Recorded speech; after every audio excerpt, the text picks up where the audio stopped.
ما کان اللہ لیعذبہم وانت فیہم، اے پیغمبر جب تک آپ ان لوگوں میں موجود ہیں ان پہ عذاب نہیں آ سکتا، اللہ ان پر عذاب نہیں مسلط کرے گا جب تک آپ ان میں موجود ہیں۔ اور دوسری صورت عذاب سے بچنے کی یہ ہے کہ جب اس وقت بھی اللہ ان کو عذاب نہیں دے گا جب یہ استغفار کرتے رہیں گے۔ دو کام جب تک ہوں گے اللہ کا عذاب اس قوم پر نہیں آئے گا۔ جب تک آپ علیہ السلام ہیں اجتماعی طور پر عذاب نازل نہیں ہو سکتا۔ وما کان اللہ معذبہم وہم یستغفرون، اللہ ان کو عذاب تب بھی نہیں دے گا جب یہ اللہ تعالیٰ کے سے اپنے گناہوں کی بخشش طلب کرتے رہیں، تب بھی ان کو کوئی سزا نہیں ملے گی، کوئی عذاب نہیں آئے گا ان کے اوپر۔ تو سب سے بڑا فائدہ تو استغفار کا کیا ہے کہ اللہ تعالیٰ ان کو عذاب سے اجتماعی طور پر عذاب سے بچا دیں گے۔ دوسرا فائدہ یہ ہے کہ رحمت کی بارشیں برسیں گی، یرسل السماء علیکم مدرارا۔ دوسرا فائدہ استغفار کا کیا ہے کہ رحمت کی بارشیں اللہ تعالیٰ بھیجیں گے۔ تیسرا فائدہ یہ ہے کہ اللہ تعالیٰ مالی اور جانی قوت میں اضافہ کریں گے، مال بھی بڑھے گا اور اللہ تعالیٰ اولاد میں بھی برکت عطا فرمائیں گے۔ تین بڑے بڑے فائدے ہیں استغفار کے۔ اور چوتھا فائدہ یہ ہے کہ اللہ تعالیٰ قیامت میں ایسے لوگوں کو نامراد نہیں کریں گے۔ تو تین فائدے دنیا میں اور ایک فائدہ آخرت میں۔ تو استغفار جو ہے یہ کوئی معمولی چیز نہیں ہے۔ آپ صلی اللہ علیہ وسلم خود فرماتے ہیں کہ میں ہر دن میں اللہ تعالیٰ سے 100 مرتبہ اللہ سے استغفار کرتا ہوں، اور اس سے بھی زیادہ، حالانکہ آپ علیہ السلام کے کوئی گناہ نہیں تھے، پھر بھی آپ علیہ السلام استغفار کرتے تھے۔ قالوا یا ہود ما جئتنا ببینۃ، وہ کہنے لگے بجائے اس کے کہ مان لیتے حضرت ہود علیہ السلام کی بات کو، وہ آگے سے ہٹ درمی میں آئے کہنے لگے ما جئتنا ببینۃ، آپ ہمارے پاس کوئی دلیل لے کے نہیں آئے، کوئی معجزہ ہونا چاہیے جو ہم مانگیں۔ وما نحن بتارکی آلہتنا عن قولک، اور ہم اپنے معبودوں کو آپ کے کہنے کی وجہ سے نہیں چھوڑیں گے۔ وما نحن لک بمؤمنین، اور ہم آپ پر ایمان لانے والے بھی نہیں۔ ان نقول الا ترک بعض آلہتنا بسوء، ہمارا خیال یہ ہے کہ ہمارے بعض معبودوں نے تمہیں کوئی تکلیف پہنچا دی ہے۔ الٹا کیا کہنے لگے، ہمارے معبودوں نے آپ کا دماغ خراب کر دیا۔ یہ معاذ اللہ پیغمبر کو بولنے لگا، اللہ کے پیغمبر کو، ہود علیہ السلام کو، کہ ہمارے معبودوں نے تمہارا دماغ الٹا کر دیا، اس لیے تم الٹی باتیں کر رہے ہو۔ قال انی اشہد اللہ واشہد انی بریء مما تشرکون، انہوں نے جواب میں فرمایا بے شک میں اللہ تعالیٰ کو گواہ بناتا ہوں اور تم بھی گواہ رہو اس بات کے کہ میں بیزار ہوں ان چیزوں سے جن کو تم اللہ تعالیٰ کے ساتھ شریک بناتے ہو۔ من دونہ، اللہ کے سوا چھوڑ کر، فکیدونی جمیعا، تو اللہ کے سوا چھوڑ کر اگر تم یہ کہتے ہو کہ ہمارے معبودوں نے آپ کو کچھ کہا ہے، نقصان پہنچایا ہے، تو ایسا کرو ٹھیک ہے، اللہ کے بجائے سارے مل کر اپنے معبودوں کو بھی ملا دو، سارے مل جاؤ، میرے خلاف تدبیریں کرو مجھے نقصان پہنچانے کے لیے، اور پھر مجھے کوئی ثم لا تنظرون، پھر مجھے کوئی مہلت بھی نہ دو، پھر میں دیکھتا ہوں، میں تمہاری دھمکیوں سے ڈرنے والا نہیں ہوں۔ انی توکلت علی اللہ ربی وربکم ما من دابۃ الا هو آخذ بناصیتها، مجھے بھروسہ ہے اللہ پر، اپنے رب پر جو تمہارا بھی رب ہے، کوئی ذی روح چیز نہیں ہے مگر یہ کہ وہ اللہ تعالیٰ کے قبضے میں ہے۔ ان ربی علی صراط مستقیم، میرا رب سیدھی راہ پر قائم ہے۔ فإن تولوا فقد ابلغتکم ما ارسلت به الیکم، اگر وہ منہ موڑتے ہیں تو پھر جان لیں میں تمہیں پہنچا چکا ہوں وہ پیغام جس کی طرف مجھے تمہاری طرف دے کر بھیجا گیا ہے۔ وَيَسْتَخْلِفُ رَبِّي قَوْمًا غَيْرَكُمْ، اور یاد رکھو میرا رب تمہارے بجائے کسی اور قوم کو لے آئے گا اگر تم ایمان نہیں لاؤ گے۔ وَلَا تَضُرُّونَهُ شَيْئًا، اور تم اللہ تعالیٰ کا کچھ بگاڑ نہیں سکتے۔ إِنَّ رَبِّي عَلَى كُلِّ شَيْءٍ حَفِيظٌ، میرا رب ہر شے پر نگہبان ہے، حفاظت کرنے والا ہے۔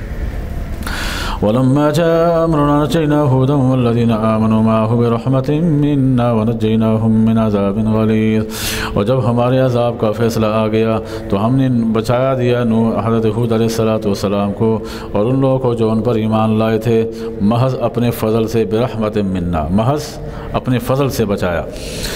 وَنَجَّيْنَاهُم مِّنْ عَذَابٍ غَلِيظٍ، اور ہم نے ان کو سخت ترین عذاب سے بچا دیا، اور جو دوسرے تھے ان کو ہم نے تباہ کر دیا۔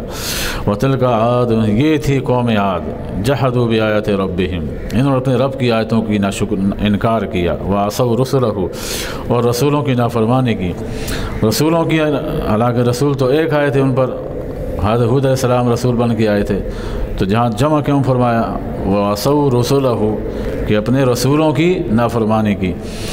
تو وجہ یہ ہے کہ سب رسولوں کی دعوت ایک ہی تھی، سب جو بھی رسول آیا اس نے کیا دعوت دی؟ بھائی لوگوں لا الہ الا اللہ پڑھ لو کامیاب ہو جاؤ گے۔ تو ایک کی دعوت کو ٹھکرانا گویا کہ سارے نبیوں کی دعوت کو ٹھکرانا ہوگا، اس لیے اللہ تعالیٰ نے جمع کا لفظ استعمال فرمایا۔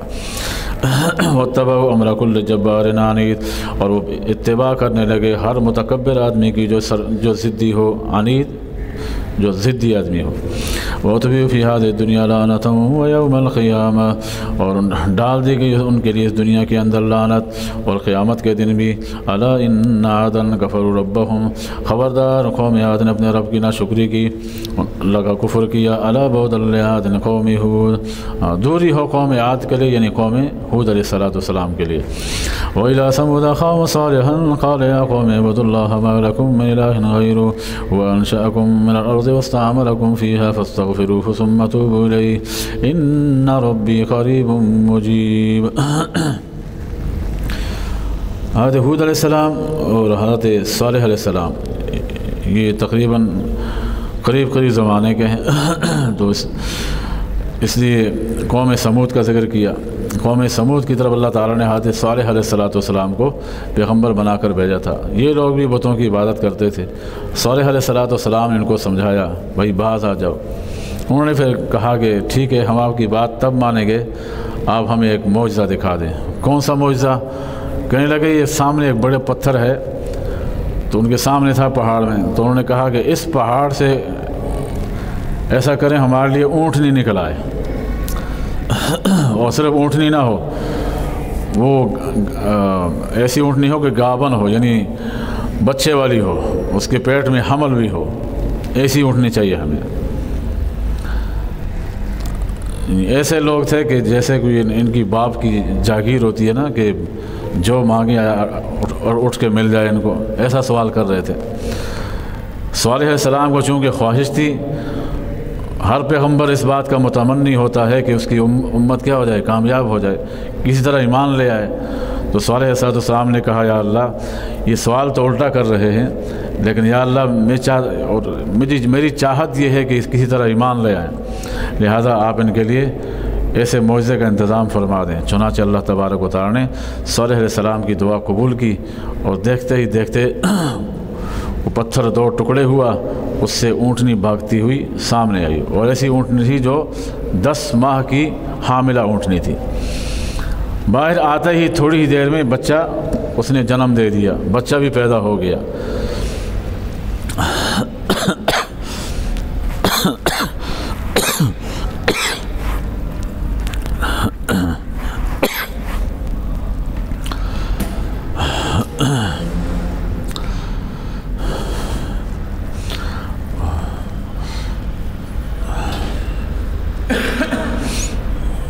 قال یا قوم اعبدوا اللہ ما لکم من الہ غیرہ، وہ کہنے لگے کہ صالح علیہ السلام نے اپنی قوم کو سمجھایا، اے میری قوم اللہ تعالیٰ کی عبادت کرو، تمہارے لیے اللہ کے سوا کوئی معبود نہیں ہے۔ هو انشأکم من الارض، اسی نے تمہیں زمین سے پیدا کیا، واستعمرکم فیہا، تمہیں زمین میں آباد کیا، فاستغفروا، اسی سے اپنے گناہوں کی بخشش طلب کرو، ثم توبوا الیہ، اس کی طرف رجوع کرو، ان ربی قریب مجیب، میرا رب قریب بھی ہے اور تمہاری پکار کا جواب بھی دیتا ہے۔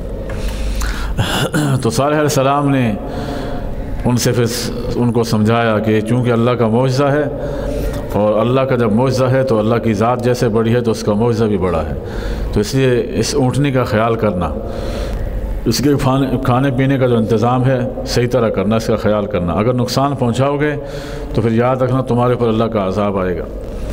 وہ چونکہ اللہ کا معجزہ تھی اس لیے وہ پانی زیادہ پیتی تھی، جتنا اس پوری بستی والوں کے جانور پانی پیتے تھے اتنا وہ اکیلے پیتی تھی، اور جتنا ان کی خوراک تھی اتنا اکیلے کی خوراک تھی، اللہ کا معجزہ تھا۔ وہ ایک بچہ تھا، اس کے سامنے ماں اللہ سے مانگ رہی تھی، یا اللہ دے دے دے دے کچھ گڑ دے دے گڑ دے دے۔ تو چنانچہ دعا پوری ہو گئی، اللہ تعالیٰ نے بندوبست کیا۔ اس کو تو تھوڑا سا چاہیے تھا، جب اللہ نے کہیں سے جب پیدا کیا ان کے پاس گوڑ اتنا آیا کہ پورا کمرہ بھر گیا، اتنا گوڑ آیا کہ پورا کمرہ بھر گیا۔ تو بچہ کہنے لگا اماں جی یہ کیا ہو گیا، یہ تو ہم نے تو تھوڑا سا مانگا تھا، یہ تو اتنا زیادہ آ گیا۔ کہا تم نے اللہ سے مانگا تھا نا، اور جب اللہ کی جب رحمت آتی ہے تو تھوڑی سی نہیں آتی، پھر وہ ڈھیروں کی شکل میں ہوتی ہے، اب سنبھالو اس کو۔ ہاں تو اللہ کا جب معجزہ تھا تو پھر اللہ کی ذات بڑی ہے تو اس کا معجزہ بھی بڑا تھا، تو اس لیے وہ بیچارے تنگ آ گئے۔ ایک عورت تھی، اس کے بہت زیادہ جانور تھے، بہت زیادہ پریشان ہو گئی۔ اس نے کسی بندے کو کرائے پہ لیا، اس کو لالچ دیا پیسوں کا، اور کہا کہ تم اس کو مار دو، میں تمہیں اتنا بڑا انعام دوں گی۔ اور وہ لالچ میں آ کے تیار ہو گیا۔ انہوں نے اونٹنی کو ذبح کر دیا، پیچھے بچہ رہ گیا۔ تو صالح علیہ السلام نے کہا کہ اس کے بچے کو ڈھونڈو، نہیں تو تم پہ اللہ کا عذاب آ جائے گا۔ بچے کو کہاں ڈھونڈ سکتے تھے، بچہ گیا، اور اللہ کو وہ بھی اللہ کا معجزہ تھا، وہ گیا جنگل کی طرف بھاگ گیا۔ جب وہ نکل کے بھاگ گیا، پیچھے ان پہ اللہ کا عذاب آ گیا۔ قالوا يا صالح قد كنت فينا مرجوا قبل هذا تنهانا أن نعبد ما يعبد آباؤنا۔ صالح علیہ السلام کی قوم کہنے لگی، اے صالح آپ ہمارے درمیان بڑے امیدوار بندے تھے اس سے پہلے، جب تک کہ آپ نے دعوت دینا شروع نہ کیا، ہمیں گناہوں سے باز رکھنا شروع نہیں کیا۔ أن نعبد ما يعبد آباؤنا، آپ ہمیں اس روکنے سے پہلے کہ آپ نے کہا کہ ہم عبادت کیوں کرتے ہیں اس کی جس کی ہمارے باپ دادا پوجا کرتے آئے ہیں۔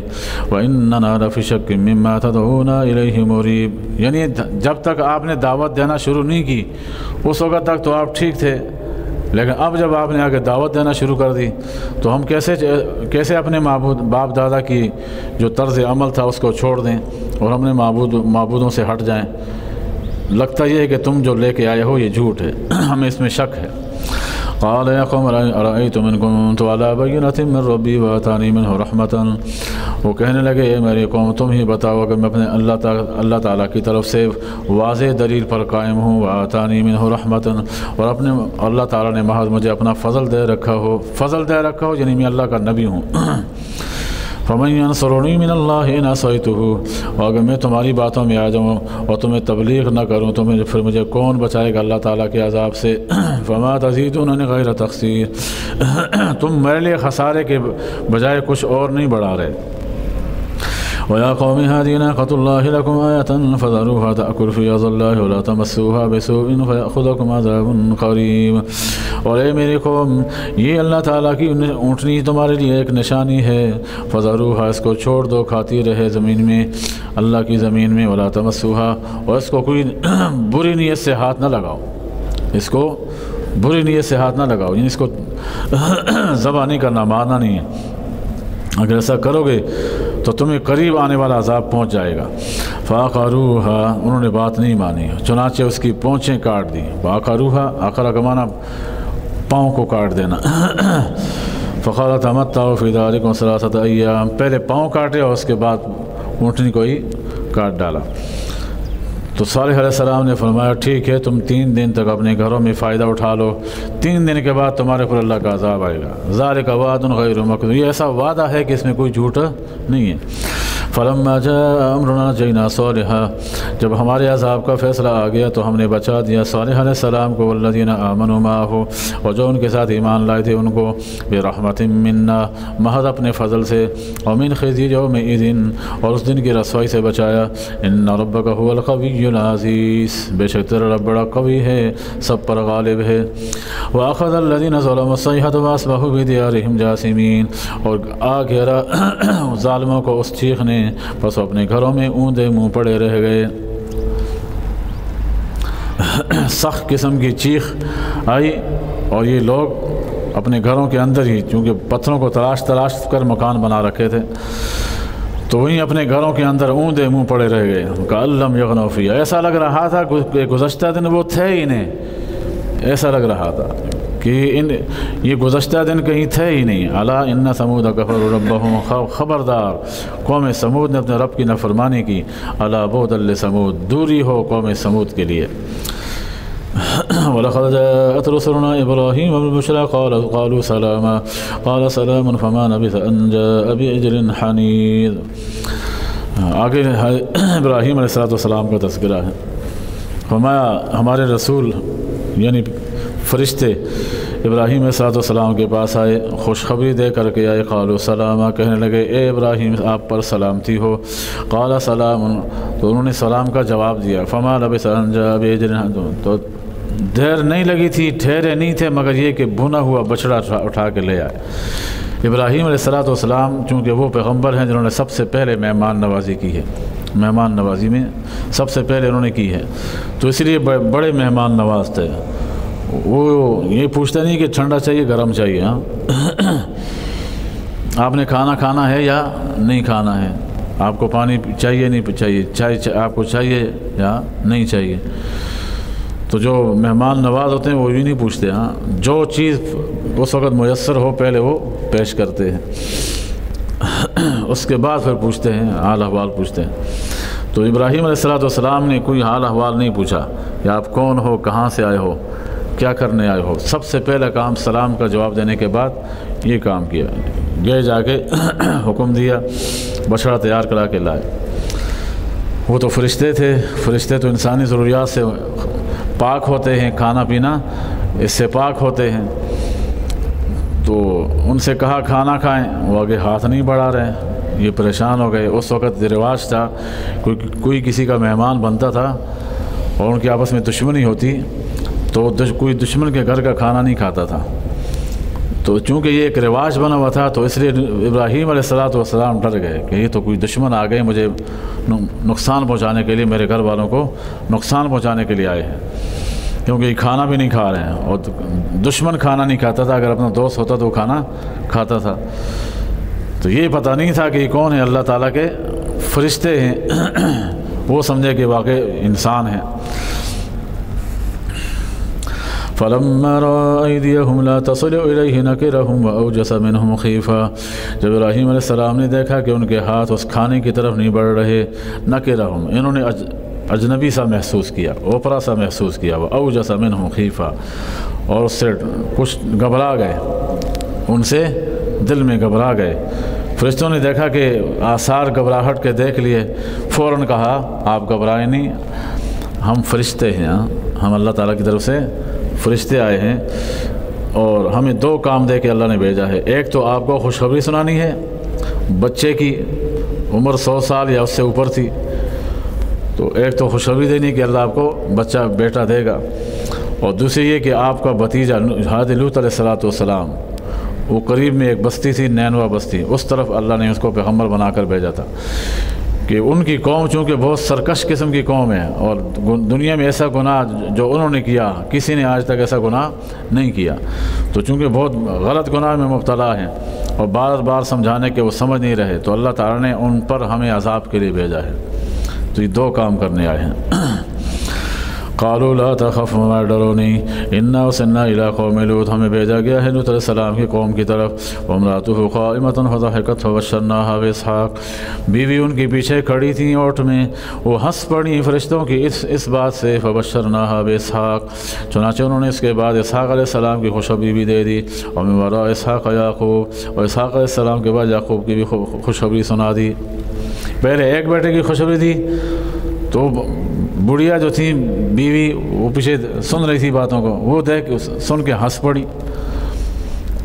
جیسے کوئی ایسا کام ہو نا جو بظاہر ناممکن ہو، ایسا کام ہو بظاہر ناممکن ہو، تو بعض اوقات انسان کو اس پہ کوئی ایسی خبر آ کے سنا دے بھائی یہ ہوا ہے، تو وہ آگے سے تعجب کے انداز میں ہنس پڑے، ہاں بھائی اس کو دیکھو یہ کیا کہہ رہا ہے، اس کو دیکھو یہ کیا کہہ رہا ہے، ایسا بھی ہو سکتا ہے کبھی، تو اس انداز میں تعجب کے انداز میں وہ ہنسی، مذاق کے انداز میں نہیں، کس انداز میں؟ تعجب کے انداز میں کہ میں بڑھیا ہوں اور یہ 10 سال مجھ سے اوپر ہیں، میں خود بڑھیا ہوں، 90 سال سے اوپر ان کی عمر ہو چکی ہے، تو اس حال میں ہمیں اللہ تعالیٰ بیٹا کہاں کیسے دے گا؟ تو اس پہ تعجب ہوا۔ اللہ نے فرمایا صرف ایک بیٹا نہیں ہوگا، 2 بیٹے ہوں گے۔ ہاں، چنانچہ پہلے اسماعیل علیہ السلام پیدا ہوئے اور اسماعیل علیہ السلام کے 14 سال کے بعد اسحاق علیہ السلام پیدا ہوئے، 14 سال کے بعد۔ تو بڑا بھائی 14 سال بڑا ہے چھوٹے بھائی سے، اسحاق علیہ السلام سے۔ پیدا کرنے والی ذات اللہ تعالیٰ کی ہے۔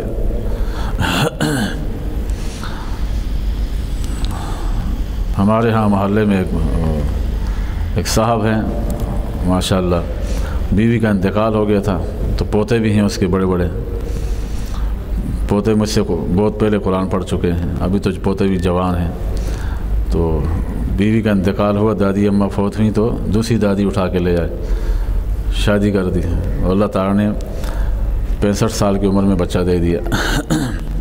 65 سال کی عمر میں اللہ تعالیٰ نے بچہ دے دیا، اور ایک بچہ نہیں، اس کے بعد اور بھی ہوا دوسرا بچہ۔ تو دینے والی ذات کس کی ہے؟ اللہ تعالیٰ کی ہے، جسے چاہتا ہے دیتا ہے، جس کو چاہے بڑی جوانی میں نہ دے، جس کو چاہے ایسے بڑھاپے میں دے دے کہ وہ قبر کے کنارے کھڑا ہو۔ تو یہ ابراہیم علیہ السلام کی بیوی دیکھ کے مسکرا گئیں۔ قالت یا ویلتا آلد وانا عجوز وہذا بعلی شیخا، تعجب کے انداز میں کہنے لگیں، ہائے میری بربادی، کیا میں بچہ جنوں گی اس حال میں کہ میں بانجھ ہو چکی ہوں، وہذا بعلی شیخا، اور یہ میرے شوہر نامدار کیا ہیں، بڑھاپے کے عالم میں ہیں، کیسے اولاد ہوگی؟ ان ھذا لشیء عجیب، یہ تعجب خیز بات ہے۔ فرشتوں نے کہا، قالوا تعجبین من امر اللہ رحمت اللہ وبرکاتہ علیکم اہل البیت انہ حمید مجید۔ کہا فرشتوں نے، کیا تمہیں تعجب ہو رہا ہے اللہ کے معاملے سے؟ یاد رکھو یہ اللہ تعالیٰ کی رحمت ہے اور اس کی برکتیں ہیں، اے نبی کی اہل والیو، انہ حمید مجید، بے شک اللہ تعالیٰ کی ذات بڑی بزرگ ہستی والی ہے، اللہ قابل تعریف ذات ہیں، مجید بڑی بزرگی والے ہیں، وہ جس کام کا ارادہ کر لیں وہ پورا ہو کے ہوتا ہے۔ فلما ذهب عن ابراہیم الرو وجاءته البشرى يجادلنا في قوم لوط، چنانچہ جب ابراہیم علیہ السلام سے وہ خوف جاتا رہا اور اس کو خوشخبری بھی مل گئی، تو ہم سے بحث کرنے لگے لوط علیہ السلام کی قوم کے بارے میں۔ انہوں نے کہا تھا نا کہ ہم ان کی بستی کے اوپر جا رہے ہیں، عذاب لا رہے ہیں، تو وہ کہنے لگے یہ تو میرا بھتیجا بھی ہے اور بھی کچھ نئے ایمان والے لوگ بھی ہیں، وہ تو وہاں تو ان پہ بھی عذاب آ جائے گا، تو اس لیے بحث کی کہ میرے بھتیجے کو کچھ نہیں کہنا۔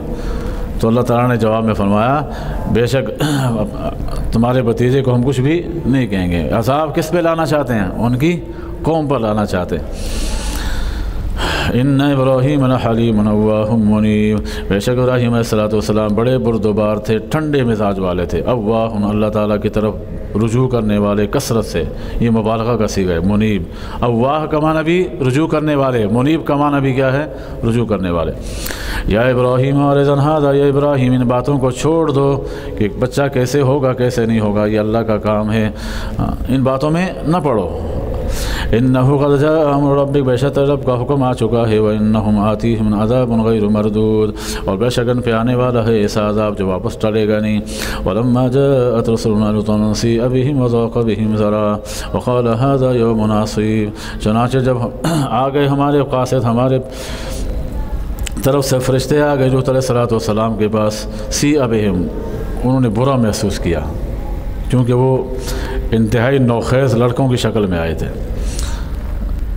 نوخیز لڑکوں کی شکل میں آئے تھے، اور ان کی قوم کا مزاج ایسا تھا کہ وہ ہم جنس پرستی کا شکار تھی، ایسا گناہ جو کہ دنیا کائنات میں کسی نے نہیں کیا تھا۔ آپ علیہ السلام نے فرمایا، میری قوم میں وہ تمام گناہ ہوں گے جو سابقہ تمام امتوں میں متفرق طور پر ہوتے رہے، وہ تمام گناہ میری امت کرے گی، تمام گناہ۔ وہ ناپ تول میں کمی کرتے تھے، میری امت ناپ تول میں کمی کرے گی۔ وہ اکیلے شعیب علیہ السلام کی قوم کیا کرتی تھی؟ ناپ تول میں کمی کرتی تھی۔ ابراہیم علیہ السلام کی جو امت تھی وہ بتوں کی پوجا کرتی تھی، میری اس امت میں ایسے لوگ پیدا ہوں گے، جو بتوں کی پوجا کریں گے، آج دیکھیں مزاروں پہ جا کے آپ کو نظر آ جائے گا، جیتے جاگتے بت ہیں، ان کو مزاروں پہ جا کے سجدے کرتے ہیں۔ تو ایک قوم ان میں لوط علیہ السلام کی قوم کا عمل تھا، وہ ہم جنس پرستی کا شکار تھے، تو فرمایا میری امت کے اندر بھی یہ فعل ضرور ہوگا۔ تو وہ سارے گناہ اس امت میں پائے جاتے ہیں، لیکن عذاب سے کیوں بچے ہوئے ہیں؟ اجتماعی طور پر آپ صلی اللہ علیہ وسلم کی دعاؤں کی برکت کی وجہ سے بچے ہوئے۔ چنانچہ لوط علیہ السلام اسی وجہ سے پریشان ہو گئے، وضاق بہم ذرعا، ان کا دل تنگ پڑ گیا، وقال هذا يوم عصیب، دل ہی دل میں کہنے لگا یہ تو بہت سخت دن لگ رہا ہے، آج تو یہ میرے مہمانوں کے سامنے مجھے رسوا کریں گے۔ یہ تو مہمان ہیں، معزز مہمان آئے ہیں، ان کو نہیں پتہ تھا فرشتے ہیں، وہ سمجھے کہ کوئی مہمان آئے ہیں، اس لیے پریشان ہو گئے۔ قوم بد مزاج قسم کی قوم تھی، تو کہنے لگے آج بہت سخت دن آ گیا ہے میرے اوپر۔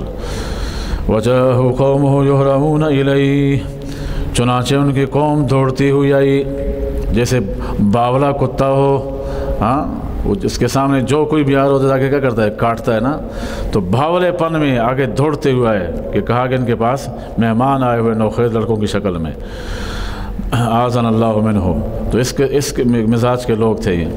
چنانچہ ومن قبل کانوا یعملون السیئات، لوط علیہ السلام کو پتہ تھا کہ اس سے پہلے وہ کیا برے عمل کرتے تھے۔ قال یا قوم ہؤلاء بناتی ہن اطہر لکم، کہنے لگے اے میری قوم، یہ میری امت کی بیٹیاں ہیں، یہ تمہارے لیے پاکیزہ ہیں، ان کے ساتھ میں تمہارا نکاح کرا دیتا ہوں۔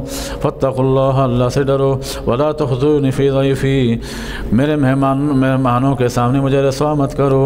الیس منکم رجل رشید، کیا تم میں سے کوئی عقل مند انسان نہیں ہے؟ بڑے لاچار ہو کر حضرت علیہ السلام نے اپنی قوم کے سامنے واسطے دیا، مجھے رسوا نہ کرو اپنی قوم کے سامنے، اپنے مہمانوں کے سامنے مجھے رسوا نہ کرو۔ قالوا لقد علمت ما لنا فی بناتک من حق، لوط علیہ السلام سے وہ لوگ کہنے لگے اے لوط آپ جانتے ہو ہمیں آپ کی بیٹیوں سے کوئی سروکار نہیں۔ آپ کی بیٹیوں سے مراد امت کی بیٹیاں، لوط علیہ السلام کی بیٹیاں نہیں تھیں، تو امت کی جو بیٹیاں وہ کس کی بیٹیاں ہیں؟ پیغمبر کی بیٹیاں۔ تو لوط علیہ السلام کہنا چاہتے تھے کہ ان بچیوں سے تمہارا نکاح کرا دیتا ہوں، اور وہ بد مزاج قوم تھی جو ہم جنس پرستی کا شکار تھی۔ وَإِنَّكَ لَتَعْلَمُ مَا نُرِيدُ، بے شک آپ جانتے ہو کہ ہم جو کرنا چاہتے ہیں کریں گے۔ قَالَ لَوْ أَنَّ لِي بِكُمْ قُوَّةً أَوْ آوِي إِلَىٰ رُكْنٍ شَدِيدٍ، اس وقت لوط علیہ السلام نے بڑے تنگ دل ہو کر اللہ تعالیٰ سے یہ عجیب جملہ کہا، کہنے لگے ہائے کاش کہ میرے پاس طاقت ہوتی کہ میں تم لوگوں کو روک سکتا، یا میرے پاس بڑا خاندان ہوتا کہ وہ خاندان میری طرف سے کیا کرتا؟ میرا دفاع کرتا۔ آج میرے مہمانوں کے سامنے مجھے رسوائی کا سامنا نہ کرنا پڑتا۔ روایتوں میں آتا ہے کہ لوط علیہ السلام نے جب یہ دعا مانگی نا، اللہ تعالیٰ تو سن رہے تھے، کس قدر لاچار ہو کر یہ دعا مانگی تھی، اتنی شدید پریشانی کے عالم میں یہ دعا مانگی تھی۔ یہ لوط علیہ السلام کا دل جانتا ہے اور اللہ جانتے ہیں کہ کس جذبے اور کس قدر تنگ دل ہو کر یہ دعا مانگی۔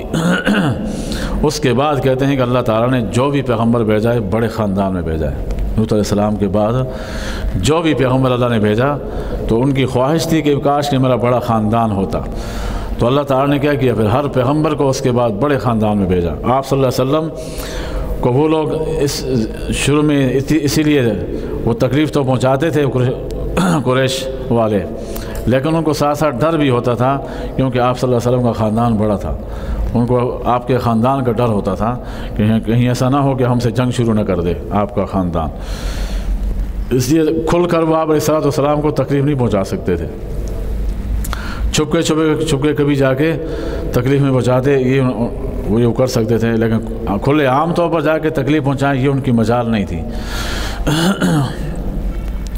قالوا یا لوط انا رسول ربک، وہ کہنے لگے اے لوط علیہ السلام ہم تیرے رب کی طرف سے فرشتے بن گئے ہیں، لن یصلوا الیک، یہ آپ کی طرف نہیں بڑھیں گے، فاسر باہلک، اپنے گھر والوں کو لے کر نکل جائیں، بقطع من اللیل، رات کے ایک حصے میں،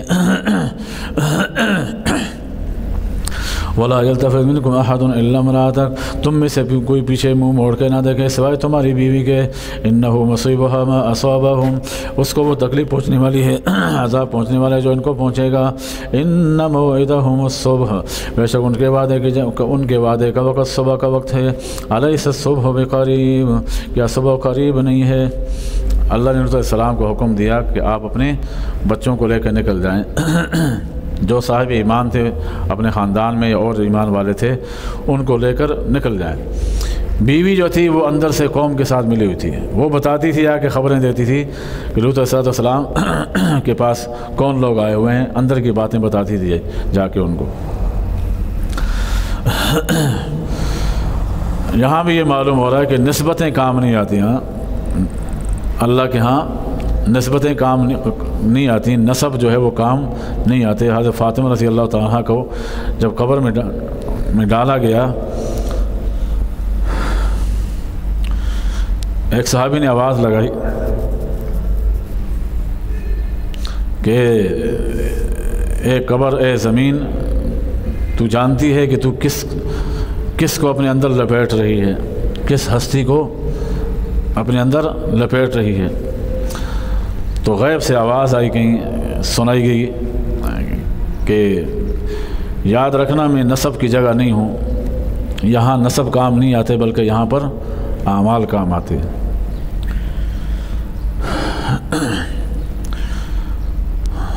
تو اتنا بیٹی، کہیں کسی بیٹی ہے، آپ صلی اللہ علیہ وسلم خود فرماتے ہیں کہ میں کسی کو بھی نہیں بچا سکتا۔ ایک فیصلہ ایسا آ گیا تھا جس میں ایک سردار کی بیٹی، یہودی سردار تھا، اس کی بیٹی نے کوئی چوری کی، اس کا ہاتھ کٹنا تھا، تو انہوں نے کہا یہ تو سردار نے کہا میں تو سردار ہوں، یہ سردار کی بیٹی ہے، آپ سردار کی بیٹی کا ہاتھ کاٹو گے؟ تو آپ نے سمجھ میں آیا، اگر تمہارے بجائے میں محمد کی بیٹی بھی ہوتی تو میں اس کا بھی کیا کر دیتا، ہاتھ کاٹ دیتا۔ تو بہرحال شریعت کے معاملے میں نسب نہیں چلتے، اس سے یہ معلوم ہوا۔ لوط علیہ السلام کی بیوی ان کے ساتھ ملی ہوئی تھی۔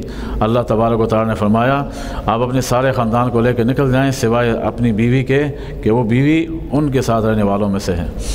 چنانچہ اس پہ بھی عذاب آ گیا۔ فَلَمَّا جَاءَ أَمْرُنَا فَأَمْرُنَا جَعَلْنَا عَلِيَهَا سَافِلَهَا، چنانچہ جب ہمارے عذاب کا فیصلہ آ گیا، جَعَلْنَا عَلِيَهَا سَافِلَهَا، ہم نے اوپر والے حصے کو نیچے کر دیا، وَأَمْطَرْنَا عَلَيْهَا حِجَارَةً مِّن سِجِّيلٍ، اور ہم نے اوپر سے پتھر کی بارش کر دی۔ منظور سجیل نشان زدہ پتھر تھے، جن اس میں نشان لگا ہوا تھا، ہر آدمی کا نام لکھا ہوا تھا، اس کے اوپر جا کے پڑھتا تھا۔ منظور تہبتے پتھر تھے، مصومۃ عند ربک، وہ نشان زدہ تھے تیرے رب کی طرف سے، وما ہی من الظالمین ببعید، ان کی بستی ان ظالموں سے دور نہیں ہے۔ فرشتے کو حکم دیا جبرائیل صلی اللہ علیہ وسلم کو، ایک پر پوری بستی اٹھائی، کہتے ہیں آسمانوں تک اس کو لے گئے، اور آسمانوں سے اوپر پھر الٹا کر کے پٹخ مارا نیچے، اور صرف اس پہ بس نہیں کی بلکہ اوپر سے پتھروں کی بارش بھی ہوئی۔ پتھروں کی بارش کے بعد پھر اس کے بعد اللہ نے آسمانی بارش نازل فرمائی، بالکل ملیا میٹ ہو گئے۔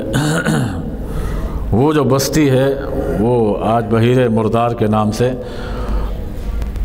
جانی جاتی ہے، بحیرہ مردار کے نام سے۔ بحیرہ مردار دنیا میں وہ جگہ ہے جو سب سے نیچے، جس کی سطح سب سے نیچے ہے زمین میں۔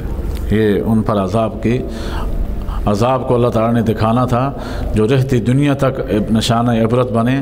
آج بھی جو لوگ جاتے ہیں وہاں جا کے سفر کر کے آتے ہیں تو وہاں کوئی ذی روح چیز زندہ نہیں بچتی، مچھلیاں ہوں کچھ بھی ہوں، وہاں کوئی بھی ذی روح چیز زندہ نہیں بچتی، مر جاتی ہے، اس لیے وہاں کسی کو مچھلیاں نظر نہیں آئیں گی۔ ویسا بحیرہ مردار کہلاتا ہے۔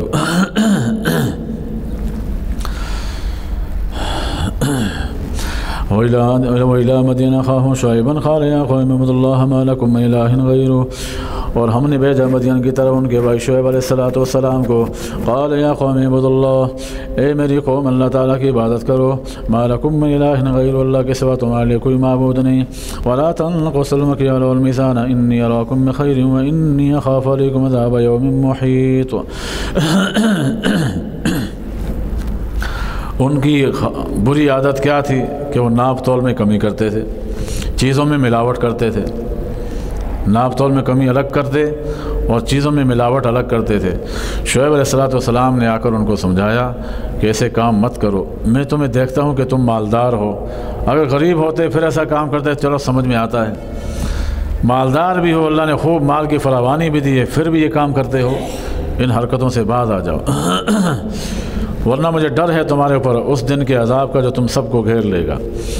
وَيَا قَوْمِ أَوْفُوا الْمِكْيَالَ وَالْمِيزَانَ بِالْقِسْطِ، اے میری قوم ناپ تول پورا کیا کرو انصاف کے ساتھ، وَلَا تَبْخَسُوا النَّاسَ أَشْيَاءَهُمْ، لوگوں کی چیزوں میں کمی مت کرو، وَلَا تَعْثَوْا فِي الْأَرْضِ مُفْسِدِينَ، زمین میں فساد پھیلاتے ہوئے مت پھرو۔ یہ اللہ تعالیٰ نے ناپ تول میں کمی کرنے کو فساد کہا گیا، ناپ تول میں کمی کرنے کو فساد فی الارض سے تعبیر کیا ہے، اس لیے کہ جب انسان یہ کام کرے گا، ناپ تول میں کمی کرے گا، تو اس کا اثر پوری عوام الناس تک پہنچے گا، اور پھر کیا ہوگا، ہر بندہ پھر اس کے دل میں بھی یہ بات آئے گی کہ جب وہ میرے ساتھ ایسا کر رہا ہے تو میں بھی ایسا کرتا ہوں۔ ہاں، دودھ والا دودھ میں ملاوٹ کرتا ہے تو وہ جاتا ہے آٹے والے کے پاس، تو آٹے والا کہتے جا تو میرے ساتھ دودھ میں ملاوٹ کرتا ہے، میں تیرے ساتھ آٹے میں ملاوٹ کرتا ہوں، برابر ہو گئے۔ تو ہر ایک دوسرے کو کیا کرتا ہے، رگڑ رہا ہے۔ آج ایسا ہی ہو رہا ہے، ہر بندہ اس چکر میں ہے کہ پیسہ زیادہ کمانے کے چکر میں جس کا جتنا بس چلتا ہے اتنا لوٹنے کی کوشش کرتا ہے۔ تو یہ متعدی مرض ہے، اس کا نقصان پھر پوری عوام الناس کو پہنچتا ہے، پھر پوری عوام الناس بھی کیا کرتی ہے، ایک دوسرے کو یوں لوٹنے لگتی ہے۔ بقیت اللہ خیر لکم، اللہ تعالیٰ کا دیا ہوا تمہارے پاس بہتر ہے، ان کنتم مؤمنین، اگر تم ایمان والے ہو۔ وما انا علیکم بحفیظ، میں تمہارے پر نگہبان بن کر نہیں آیا۔ قالوا یا شعیب، کہنے لگے اے شعیب، صلاتک تأمرک ان نترک ما یعبد آباؤنا، اے شعیب کیا تمہاری نماز تمہیں حکم دیتی ہے کہ ہم چھوڑ دیں ان بتوں کو جن کی ہمارے باپ دادا عبادت کرتے آئے ہیں، او ان نفعل فی اموالنا ما نشاء، یا ہم کریں اپنے مالوں میں جو چاہیں، مطلب یہ کہ ہم اپنی مرضی نہیں چلائیں، اس میں جو تم کہو کہ ہم وہ کام کریں گے۔ تمہاری نماز سے یہ حکم دیتی ہے کہ ہم ان کا حرکتوں سے باز آ جائیں۔ تو بڑا نمازی بن گیا ہے، آج بھی ایسا کرتے ہیں نا، کسی کو سمجھاؤ نہ کہتے بڑا صوفی ہے تم، جا پرے جا، ہمیں سمجھاتا ہے۔ تو اس طرح کی الٹی سیدھی باتیں کرتے ہیں، جس طرح ان کو سنایا جاتا تھا آج بھی سناتے ہیں سنانے والے۔ انک لانت الحلیم الرشید، بے شک آپ بڑے بردبار بنے پھرتے ہو، بڑے عقل مند بنے پھرتے ہو۔ قال یا قوم ارأیتم ان کنت علی بینۃ من ربی، شعیب علیہ السلام کہنے لگے میری قوم تم بتاؤ اگر میں اپنے رب کی طرف سے کھلی دلیل پر قائم ہوں، یعنی میرے پاس نبوت اللہ نے مجھے دی ہو، ورزقنی منہ رزقا حسنا، اور مجھے بہترین روزی دی ہو، وما اريد ان اخالفکم الی ما انہاکم عنہ، اور میں ایسا بھی نہیں کروں گا کہ جس سے میں تمہیں روکتا ہوں وہ کام میں خود کرنے لگ جاؤں، ایسا نہیں کروں گا کہ خود میں تمہیں کو منع کرتا ہوں میں ناپ تول میں کمی کرنے سے اور خود میں کیا کروں ناپ تول میں کمی کرنے لگ جاؤں، میں ایسا کام نہیں کرتا۔ ان اريد الا الاصلاح، میں تو صرف اصلاح چاہتا ہوں، مستطاعت جتنی میری طاقت ہے، وما توفیق الا باللہ، اور یہ میری کوئی توفیق نہیں اللہ تعالیٰ کی وجہ سے۔ علیہ توکلت والیہ انیب، اسی پر میرا بھروسہ ہے، اسی کی طرف رجوع کرتا ہوں۔ ویا قوم لا یجرمنکم شقاقی ان یصیبکم مثل ما اصاب قوم نوح وقوم ہود وقوم صالح وما قوم لوط منکم ببعید، اور میری قوم تم نے مجھ سے میری مخالفت اس بات پہ نہ ابھارے کہ تمہیں وہ عذاب پہنچ جائے جو قوم نوح علیہ السلام کو پہنچا، میری مخالفت میں اس قدر آگے نہ بڑھو کہ اللہ کا عذاب آ جائے۔ ہاں، وہی عذاب جو کس پہ آیا تھا، قوم نوح پر آیا تھا، او قوم ہود یا قوم ہود علیہ السلام پہ آیا، او قوم صالح یا صالح علیہ السلام کی قوم پہ آیا۔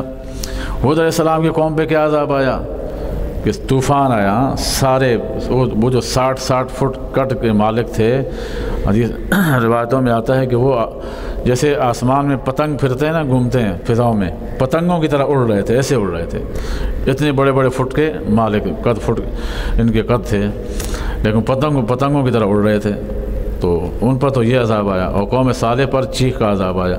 وما قوم لوط منکم ببعید، لوط علیہ السلام کی قوم تم سے کوئی دور نہیں ہے، جہاں تم رہتے ہو قریب ہی ہے اس کے۔ واستغفروا ربکم ثم توبوا الیہ ان ربی رحیم ودود، اپنے رب سے گناہوں کی بخشش طلب کرو، اس کی طرف رجوع کرو، بے شک میرا رب بڑا مہربان ہے، محبت کرنے والا ہے۔ قالوا یا شعیب ما نفقه کثیرا مما تقول وانا لنراک فینا ضعیفا، الٹا دماغ تھا ان لوگوں کا بھی، کہنے لگا اے شعیب ہمیں تمہاری زیادہ باتیں سمجھ میں نہیں آتی اور ہم تمہیں دیکھتے ہیں کہ تم ہمارے درمیان سب سے زیادہ کمزور ہو، مال نہیں ہے، خاندان کوئی اتنا بڑا نہیں ہے، ہاں مال تو نہیں تھا، خاندان تھا، خاندان بڑا تھا۔ وَإِنَّا لَنَرَاكَ فِينَا ضَعِيفًا، ہم تمہیں دیکھتے ہیں کہ مال میں کمزور ہو، ہم سے بہت کمزور ہو، لیکن اتنی بات ہے وَلَوْلَا رَحْتُكَ، اگر تمہارے خاندان کا خوف نہ ہوتا لَرَجَمْنَاكَ، تو ہم تمہیں رجم کر دیتے، پتھر مار مار کے تمہیں ہلاک کر دیتے، لیکن تمہارا خاندان ہے بس اس سے ڈر لگتا ہے۔ وَمَا أَنْتَ عَلَيْنَا بِعَزِيزٍ، اور آپ ہم پر کوئی غالب نہیں ہو۔ قال يا قوم، حضرت شعیب علیہ السلام نے ٹھنڈے دماغ سے ان کو بتایا بھائی بات مان لو، ارہتی عز علیکم من اللہ، کیا میرا خاندان تمہیں بڑا عزیز ہے اللہ سے؟ خاندان سے ڈرتے ہو میرے، لیکن اللہ سے نہیں ڈرتے ہو۔ وَاتَّخَذْتُمُوهُ وَرَاءَكُمْ ظُهْرِيًّا، اور اللہ تعالیٰ کو پس پشت ڈال رکھا ہے، إِنَّ رَبِّي بِمَا تَعْمَلُونَ مُحِيطٌ، بے شک میرا رب تمہارے اعمال کو احاطہ کیا ہوا ہے۔ وَيَا قَوْمِ اعْمَلُوا عَلَىٰ مَكَانَتِكُمْ إِنِّي عَامِلٌ سَوْفَ تَعْلَمُونَ، اور اے میری قوم تم عمل کیے جاؤ اپنی جگہوں پر، میں بھی عمل کر رہا ہوں، ان قریب تم جان لوگے۔ مَن يَأْتِهِ عَذَابٌ يُخْزِيهِ، کس کے پاس رسوا کرنے والا عذاب آتا ہے، وَمَنْ هُوَ كَاذِبٌ، کون جھوٹا ہے، وَارْتَقِبُوا إِنِّي مَعَكُمْ رَقِيبٌ، اور تم بھی انتظار کرو میں بھی انتظار کر رہا ہوں۔ وَلَمَّا جَاءَ أَمْرُنَا نَجَّيْنَا شُعَيْبًا وَالَّذِينَ آمَنُوا مَعَهُ بِرَحْمَةٍ مِنَّا، اور جب ہمارے عذاب کا فیصلہ آ گیا ہم نے بچایا شعیب علیہ السلام کو اور ان کو جو ایمان لائے تھے ان کے ساتھ، برحمۃ منا، محض اپنے فضل سے۔ وَأَخَذَتِ الَّذِينَ ظَلَمُوا الصَّيْحَةُ، جنہوں نے ظلم کیا تھا ان کو چیخ نے پکڑ لیا، فَأَصْبَحُوا فِي دِيَارِهِمْ جَاثِمِينَ، وہ اپنے گھروں میں اوندے منہ پڑے ہوئے تھے، الٹے منہ پڑے ہوئے تھے۔ كَأَن لَّمْ يَغْنَوْا فِيهَا، ایسا لگ رہا تھا کہ گزشتہ دن وہ تھے ہی نہیں۔ أَلَا بُعْدًا لِّمَدْيَنَ، ہمیں قوم مدین کے لیے بہت دوری ہو، كَمَا بَعِدَ الثَّمُودُ، جیسے قوم سمود کے لیے تھی۔ وَلَقَدْ أَرْسَلْنَا مُوسَىٰ بِآيَاتِنَا وَسُلْطَانٍ مُّبِينٍ، انہی پیغمبروں میں سے ایک پیغمبر موسیٰ علیہ السلام بھی گزرے ہیں، ہم نے بھیجا تھا ان کو نشانیاں دے کر اور کھلی دلیل دے کر، إِلَىٰ فِرْعَوْنَ، فرعون کی طرف، وَمَلَئِهِ، ان کے سرداروں کی طرف، فَاتَّبَعُوا أَمْرَ فِرْعَوْنَ، ان لوگوں نے بھی کیا کیا، فرعون کے حکم کی تابعداری کی۔ وما امر فرعون برشید، حالانکہ فرعون کا حکم کوئی سیدھا نہیں تھا، غلط تھا۔ یقدم قومہ یوم القیامہ، جو اس نے اپنی قوم کے ساتھ کیا، غلط راستے پہ چلایا، جس طرح دنیا میں اس نے غلط راستے پہ چلایا، قیامت میں بھی کیا ہوگا، آگے آگے فرعون ہوگا، پیچھے پیچھے اس کی قوم ہوگی۔ اللہ تعالیٰ کہیں کہ جاؤ سیدھا جہنم میں جاؤ۔ آج جو دنیا میں اس طرح ایسے لیڈر ہیں جو اپنی قوموں کو گمراہ کر رہے ہیں، غلط راستے کی طرف ان کو لے کے جا رہے ہیں، ان کا بھی یہی حشر ہوگا، غلط راستے پر ہیں، ان کے ساتھ بھی وہی ہوگا۔ وَبِئْسَ الْوِرْدُ الْمَوْرُودُ، بہت بری گھاٹ ہے۔ وَأُتْبِعُوا فِي هَٰذِهِ لَعْنَةً يَوْمَ الْقِيَامَةِ، ان کے اوپر اس دنیا میں بھی لعنت ڈال دی گئی، قیامت میں بھی۔ بِئْسَ الرِّفْدُ الْمَرْفُودُ، بہت برا وفد ہوگا جب وہ جہنم میں گرے گا۔ ذَلِكَ مِنْ أَنبَاءِ الْقُرَىٰ نَقُصُّهُ عَلَيْكَ مِنْهَا قَائِمٌ وَحَصِيدٌ، یہ مختلف بستیوں کے قصے تھے جو ہم نے آپ پر بیان کیے۔ پیغمبر صلی اللہ علیہ وسلم یہ 3-4 پیغمبروں کے حالات بیان کر کے اللہ آگے آپ صلی اللہ علیہ وسلم کو خطاب کر کے فرماتے ہیں، اے پیغمبر صلی اللہ علیہ وسلم، ہم نے آپ پر یہ مختلف قوموں کا ذکر کیا ہے، ان میں سے کچھ بستیاں ابھی بھی قائم ہیں، کچھ ایسی ہیں جو ملیا میٹ ہو چکی ہیں، تو ان سے عبرت حاصل کرنے چاہیے تم لوگوں کو۔ وما ظلمناہم، ہم نے ان پر عذاب مسلط کر کے ان پہ کوئی ظلم نہیں کیا، ولیکن ظلموا انفسہم، لیکن انہوں نے اپنی جانوں پر خود ظلم کیا، ناشکری کر کے، نافرمانی کر کے انہوں نے اپنے آپ پر خود ظلم کیا۔ فما اغنت عنہم آلہتہم التی یدعون من دون اللہ من شیء لما جاء امر ربک وما زادوہ غیر تتبیب، ان کے وہ معبود بھی ان کو کام نہیں آئے جن کو اللہ کے سوا پکارتے تھے، جب کہ ہمارے رب کا فیصلہ آیا، ہمارے رب کا فیصلہ آ گیا، یعنی عذاب کا فیصلہ۔ وما زادوہ غیر تتبیب، ہاں اور اس نے ان کے لیے زیادہ نہیں کیا مگر سوائے سرکشی کے۔ وَكَذَلِكَ أَخْذُ رَبِّكَ إِذَا أَخَذَ الْقُرَىٰ وَهِيَ ظَالِمَةٌ، اسی طرح تیرا رب کا پکڑنا ہے جب کسی بستی کو پکڑتا ہے اس حال میں کہ وہ ظلم کر رہی ہو گناہ کر کے، ان اخذہ علیم شدید، اللہ کی پکڑ بہت سخت ہے۔ ان فی ذلک لآیۃ لمن خاف عذاب الآخرہ، اس میں نشانیاں ہیں ان لوگوں کے لیے جو آخرت کے عذاب سے ڈرتا ہو۔ ذالک یوم مجموع له الناس ذالک یوم مشہود، یہ وہ دن ہے جس دن لوگ جمعوں کو جمع کیا جائے گا، اور یہ وہ دن ہے جس دن لوگوں کو حاضر کیا جائے گا۔ وما نؤخرہ الا لأجل معدود، اور ہم اس کو ایک وقت تک کے لیے مہلت دے رہے ہیں۔ یوم یأتی لا تکلم نفس الا بإذنہ، جب وہ دن آئے گا تو کوئی انسان بات نہیں کر سکے گا سوائے اللہ تعالیٰ کے حکم کے۔ ومنہم شقی وسعید، ان میں سے کچھ لوگ ایسے ہیں جو بدبخت ہیں اور کچھ ایسے ہیں جو نیک بخت ہیں۔ فأما الذین شقوا ففی النار لهم فیہا زفیر وشہیق، جو لوگ بدبخت ہیں وہ جہنم میں ان کی چیخ و پکار ہوگی۔ زفیر و شہیق، زفیر معنی بھی آواز اور شہیق معنی یہ گدھے کی، جیسے گدھے کی سخت چیخ ہوتی ہے اس کی طرح یہ چیخ و پکار کریں گے۔ خالدین فیہا ما دامت السماوات والارض، وہ ہم اس میں ہمیشہ رہیں گے جب تک آسمان و زمین قائم ہیں۔ الا ما شاء ربک، مگر جس کو تیرا رب چاہے۔ ان ربک فعال لما یرید، تیرا رب جو کچھ کر سکتا ہے جو وہ چاہتا ہے۔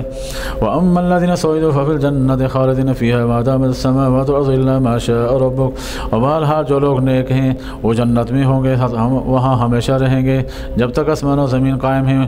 الا ما شاء ربک، مگر جو تیرا رب چاہے۔ تو غیر مجزوز، یہ ایسی دین ہوگی اللہ کی جس نے ختم نہیں ہونا۔ مجزوز معنی کٹی ہوئی۔ فلا تک فی مریۃ مما یعبد ہؤلاء، آپ کو شک نہیں ہونا چاہیے اس بارے میں جو جن بتوں کی عبادت کرتے ہیں کہ وہ باطل ہیں۔ ما یعبدون الا کما یعبد آباؤہم من قبل، یہ اسی طرح پوجا کرتے ہیں بتوں کی جس طرح ان کے باپ دادا کرتے آئے۔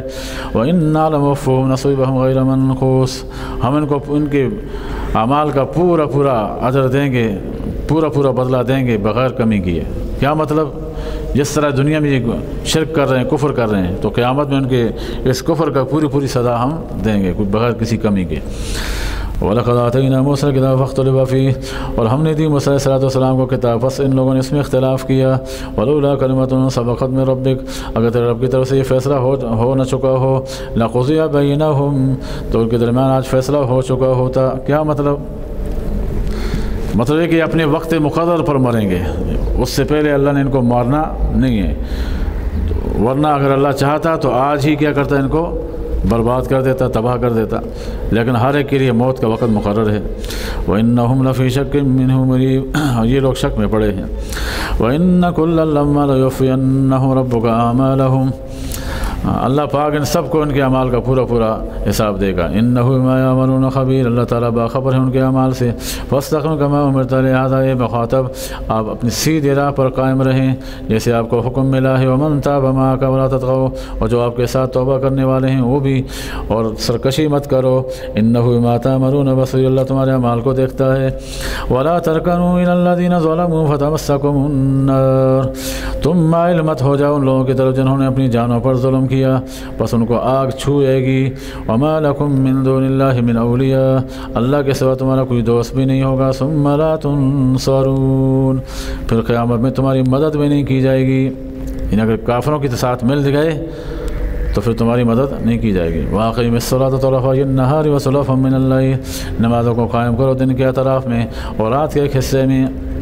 دن کے اطراف میں، رات کے حصے میں۔ رات کے حصے میں فجر کی نماز، عشاء کی نماز اور مغرب کی نماز ہوتی ہے، اور دن کے اطراف میں ظہر کی نماز ہے اور عصر کی نماز۔ ان الحسنات یذہبن السیئات، بے شک نیکیاں گناہوں کو مٹا دیتی ہیں۔ ذالک ذکر للذاکرین، نصیحت ہے ذکر کرنے والوں کے لیے۔ واصبر فإن اللہ لا یضیع اجر المحسنین، صبر کرتے رہو، بے شک اللہ تعالیٰ نیک لوگوں کے اس اجر کو ضائع نہیں کرے گا۔ فلولا کان من القرون من قبلکم اولو بقیۃ ینہون عن الفساد فی الارض الا قلیلا ممن انجینا منہم، ایسا کم نہ ہوا کہ سابقہ بستیوں میں سے ایسے لوگ ہوتے جو لوگوں کو گناہوں سے، فساد سے بچاتے زمین میں، سوائے چند لوگوں کے جن کو ہم نے بچا دیا۔ مطلب یہ کہ سابقہ امتوں میں ایسے لوگ جو دوسرے لوگوں کو برائیوں سے بچائیں، نیکیوں پہ چلتے رہیں، ایسے بہت کم لوگ گزرے ہیں، اور جو گزرے ہیں ایسے ان کو ہم نے بچا دیا، اور جو برائیاں کرنے والے تھے ان میں سے اکثر کو ہم نے غرق کر دیا، تباہ کر دیا۔ وَاتَّبَعَ الَّذِينَ ظَلَمُوا مَا أُتْرِفُوا فِيهِ وَكَانُوا مُجْرِمِينَ، اور انہوں نے پیروی کی ان ظالموں کی جنہوں نے سر اٹھا رکھے تھے، حد سے آگے بڑھے ہوئے تھے، وَكَانُوا مُجْرِمِينَ، جرم کرنے والے۔ وَمَا كَانَ رَبُّكَ لِيَهْلِكَ الْقُرَىٰ بِظُلْمٍ وَأَهْلُهَا مُصْلِحُونَ۔ یہ اللہ تعالیٰ نے اصول بتایا ہے، اللہ تعالیٰ کسی بھی قوم پر عذاب اس وقت تک نہیں بھیجتے جب تک اس میں کوئی ڈرانے والا نہ بھیجیں۔ کسی بھی قوم پر عذاب اس وقت تک نہیں بھیجتے جب تک اس میں کوئی ڈرانے والا کسی پیغمبر کو نہ بھیجیں، تاکہ قیامت میں کوئی یہ نہ کہہ سکے کہ ہمارے پاس کوئی پیغمبر نہیں آیا تھا۔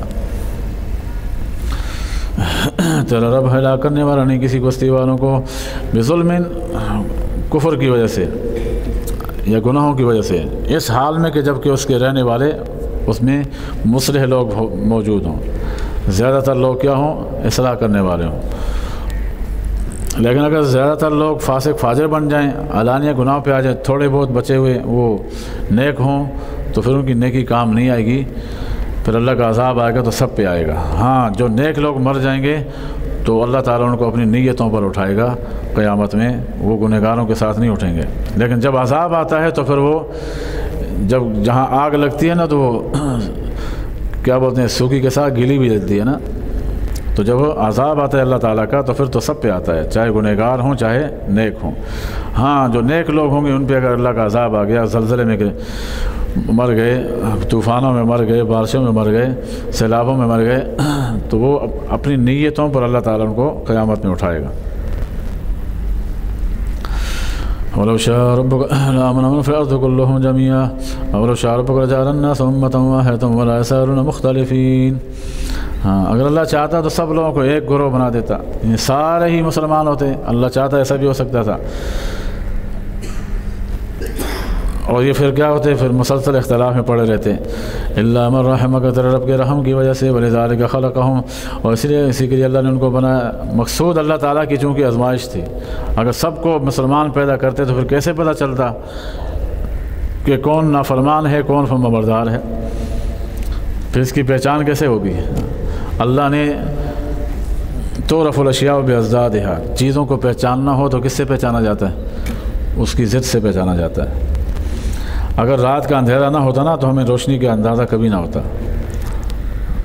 اندھیرا نہ ہوتا تو روشنی کی اہمیت ہمیں کبھی، اگر دن نہ ہوتا تو رات کی اہمیت ہمیں معلوم نہ ہوتی، رات نہ ہوتی تو دن کا احساس ہمیں کبھی نہ ہوتا، برے لوگ نہ ہوتے تو اچھے لوگوں کی پہچان ہمیں کبھی بھی نہ ہوتی، کافر نہ ہوتے تو مسلمانوں کی پہچان نہ ہوتی، مسلمان نہ ہوتے تو کافروں کی پہچان نہ ہوتی۔ ایک اللہ تعالیٰ نے ایک اصول قائم کر رکھا ہے دنیا کے اندر پہچان کے، تعرف الاشیاء باضدادھا، اشیاء کو اس کی ضد کے ساتھ پہچانا جاتا ہے۔ گرمی سردی، ہاں، سرما گرما، خزاں بہار، بہار کا پتہ کیسے چلتا ہے؟ ہاں، جب خزاں آتی ہے نا، جب خزاں آئی اب پتہ چلا کہ ہاں یار بہار بھی تو چیز تھی، وہ تو بڑے اچھے دن تھے، اس میں تو پھول کھلے ہوئے تھے، درختوں پہ پتے تھے، اور جب خزاں آئی تو درخت گنجے ہو گئے، ہاں، پتے جھڑ گئے، پھول نہیں رہے، تو اب کیا ہمیں پتہ اندازہ ہوا کہ ہاں بہار ہے۔ تو بہار کی قدر ہمیں کب آئی؟ جب ہم نے خزاں کو دیکھا۔ تو اللہ نے جنت اور جہنم اس لیے پیدا کی ہیں تاکہ یہ سب کے سامنے یہ بات واضح کریں کہ کون میری مان کر چلتا تھا، کون میری نہیں مان کے چلتا تھا، دونوں میں امتیاز تو ہونا چاہیے۔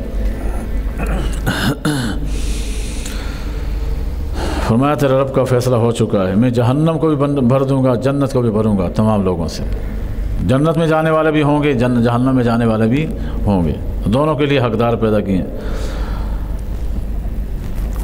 روایتوں میں آتا ہے کہ اللہ تعالیٰ نے ہر آدمی کے لیے جنت میں بھی ایک سیٹ بنائی ہوئی ہے، جہنم میں بھی ایک سیٹ بنائی ہوئی ہے، ہر بندے کے لیے ایک سیٹ اس کی جنت میں ہے اور ایک سیٹ اس کی جہنم میں ہے۔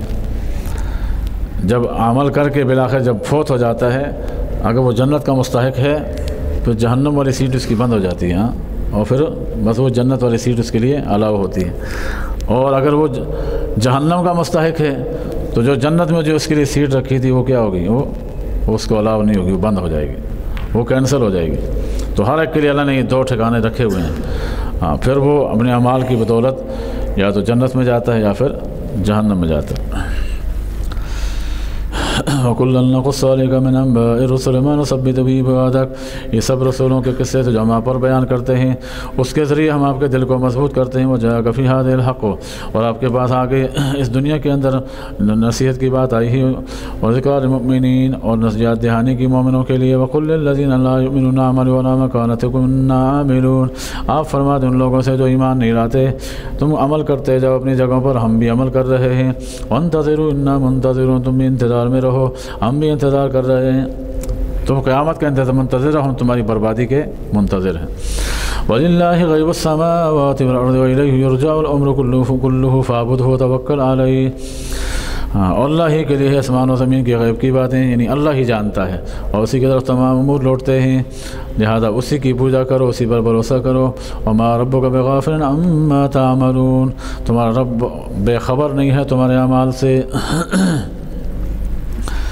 بسم اللہ الرحمن الرحیم، الف لام را تلک آیات الکتاب المبین، یہ سورہ یوسف ہے۔ پیچھے فرمایا اللہ تمہارے اعمال سے بے خبر نہیں ہے، آگے سورہ یوسف ہے۔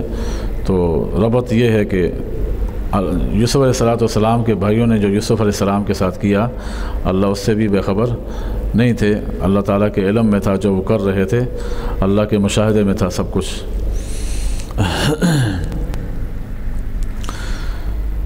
یوسف علیہ السلام کے قصے میں بھی چونکہ بہت ساری عبرتیں ہیں، عبرت انگیز باتیں ہیں، اس لیے اس کو یہاں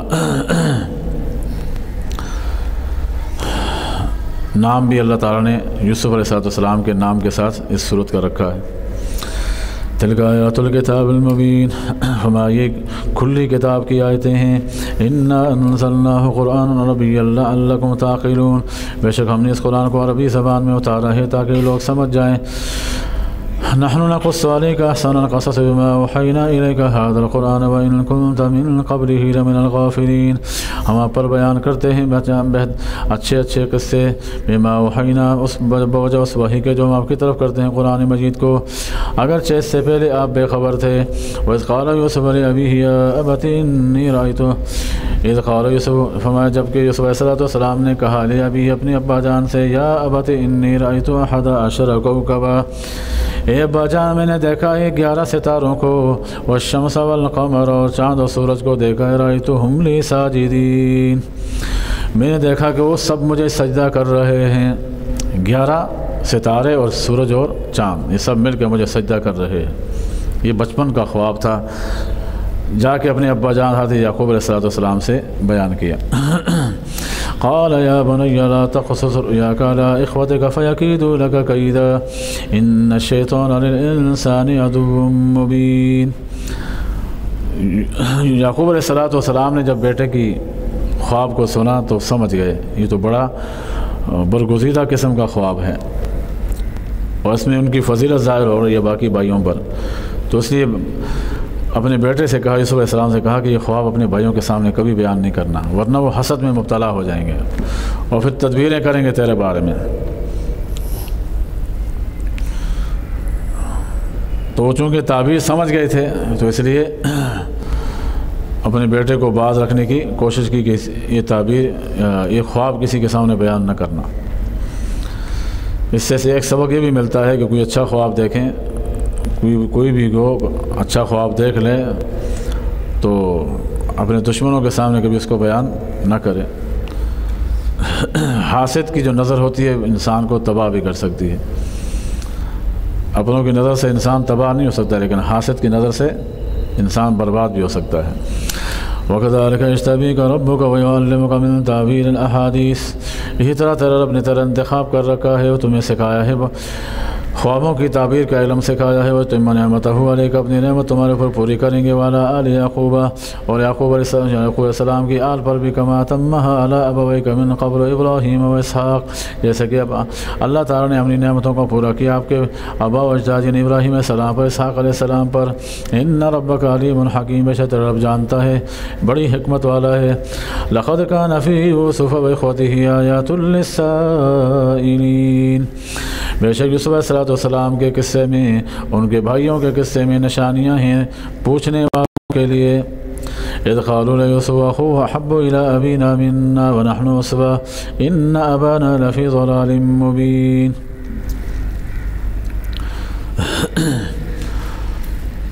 بارہ بھائی تھے، 10 دوسرے ایک ماں سے تھے اور 2 دوسری ماں سے تھے۔ یوسف علیہ السلام اور بنیامین یہ سگے تھے یا 9 تھے، تو 2 یہ سگے تھے، یہ ایک ماں سے تھے، تو اس لیے جو دوسری ماں سے تھے وہ سارے بڑے تھے، یہ چھوٹے تھے دونوں۔ ان کو ان سے حسد تھا یوسف علیہ السلام سے اور اس سے چھوٹے بھائی سے۔ اور عجیب بات یہ تھی کہ ویسے بھی چھوٹی اولاد پر باپ زیادہ مہربان ہوتا ہے، تو یوسف علیہ السلام اور بنیامین سے زیادہ محبت کرتے تھے، اور یوسف علیہ السلام سے تو زیادہ حد سے زیادہ محبت کرتے تھے، تو ان کے دل میں حسد پیدا ہو گیا۔ یہ حسد بہت بری بلا ہے، جب کسی کے بارے میں دل میں پیدا ہو جائے تو پھر چین سے بیٹھنے نہیں دیتا۔ حاسد آدمی اپنی ہی آگ میں جلتا رہتا ہے، حسد کرنے والا، اس لیے حسد کوئی اچھی چیز نہیں ہے۔ حاسد اپنی ہی آگ میں جلتا رہتا ہے، کیوں؟ جس سے حسد کر رہا ہے اس کو اگر کسی بھی کوئی نعمت ملتی ہے تو بیچارہ دل ہی دل میں تڑپتا ہے کہ اس کو یہ نعمت کیوں مل گئی ہے۔ کوئی راحت مل گئی تو اس کو یہ راحت کیوں ملی ہے، کوئی ایسی چیز مل گئی جس سے اس کو غصہ ہے تو پھر ہر وقت بیچارہ اسی طاق میں رہتا ہے، یہ فلاں چیز کیوں مل گئی، فلاں کیوں مل گئی، فلاں کیوں مل گئی۔ تو نتیجہ کیا نکلتا ہے کہ اپنی ہی جان کو پگھلاتا رہتا ہے، اپنا بلڈ پریشر کیا کرتا ہے اس کو ہائی کرتا رہتا ہے، اس سے سامنے والے کو کوئی نقصان نہیں پہنچتا۔ ہو سکتا ہے کبھی اس کی وجہ سے نقصان پہنچ بھی جائے، ہو بھی سکتا ہے، لیکن عموماً جو ہے یہ سامنے والے کو تو نقصان پہنچا نہیں سکتے، خود بیچارے مبتلا رہتے ہیں حسد کے اندر، تو اپنی جان کو پگھلاتے رہتے ہیں۔ بعض علماء نے بہترین علاج بتایا، ہمارا جس سے دل میں حسد پیدا ہو جائے اس کے لیے دعا کیا کرو۔ کیا کرو؟ کیونکہ دعا بندہ اپنے دشمن کے لیے کبھی نہیں کرتا نا، دعا کس کے لیے کرتے ہیں؟ اپنے دوست کے لیے، اپنے ماں باپ کے لیے، اپنے عزیزوں کے لیے کرتے ہیں، دشمن کے لیے کبھی بھی دعا نہیں کرتے۔ تو جب یہ اس کے لیے دعا کرے گا، اس کے حق میں خیر کی دعا کرے گا، تو اللہ تعالیٰ اس کے دل میں خود بخود کیا کریں گے؟ نرمی پیدا کر دیں گے، آہستہ آہستہ کرتے کرتے کرتے ایک دن آئے گا کہ اس کے دل سے حسد بالکل نکل جائے گا۔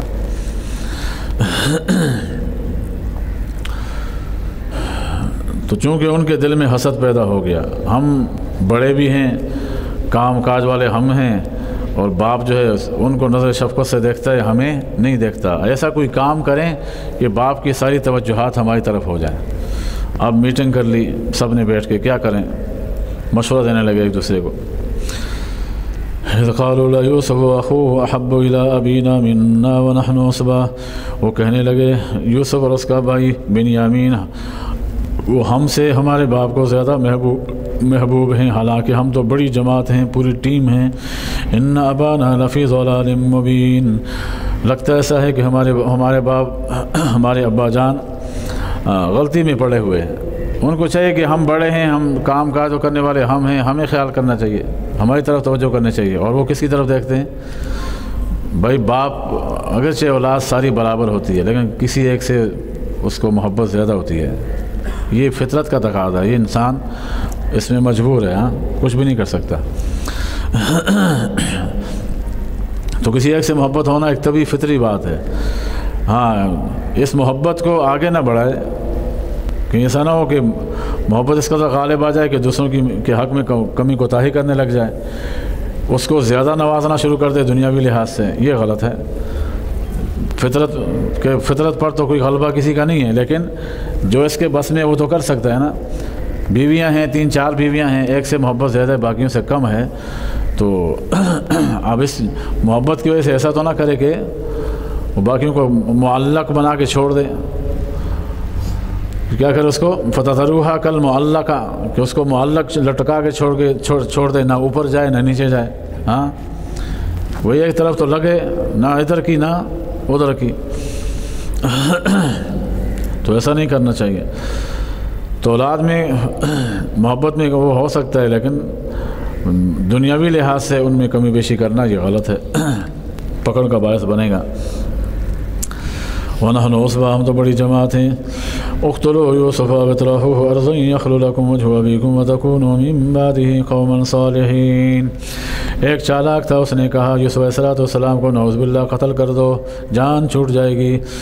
دوسرے نے کہا واطرحوه ارضا یخل لکم، یہ بڑے بھائی نے کہا بھائی قتل نہیں کرو، نظروں سے ہٹانا ہے نا، نظروں سے ہٹانا ہے تو ایسا کر دو کسی کنویں میں ڈال دو، بلکہ اس نے کہا کسی کو دے کے آ جاؤ، بیچ کے آ جاؤ، یا اس کو کنویں میں کسی زمین میں پھینک کے آ جاؤ تو تمہارا مقصد حاصل ہو جائے گا، لیکن اس کے کم از کم قتل میں شریک نہیں ہوگے۔ وجہ یخلو لکم وجہ ابیکم، تمہارے باپ کی توجہات تمہاری طرف ہو جائیں گی، وتکونوا من بعدہ قوما صالحین، اور اس کے بعد تم نیک بن جانا۔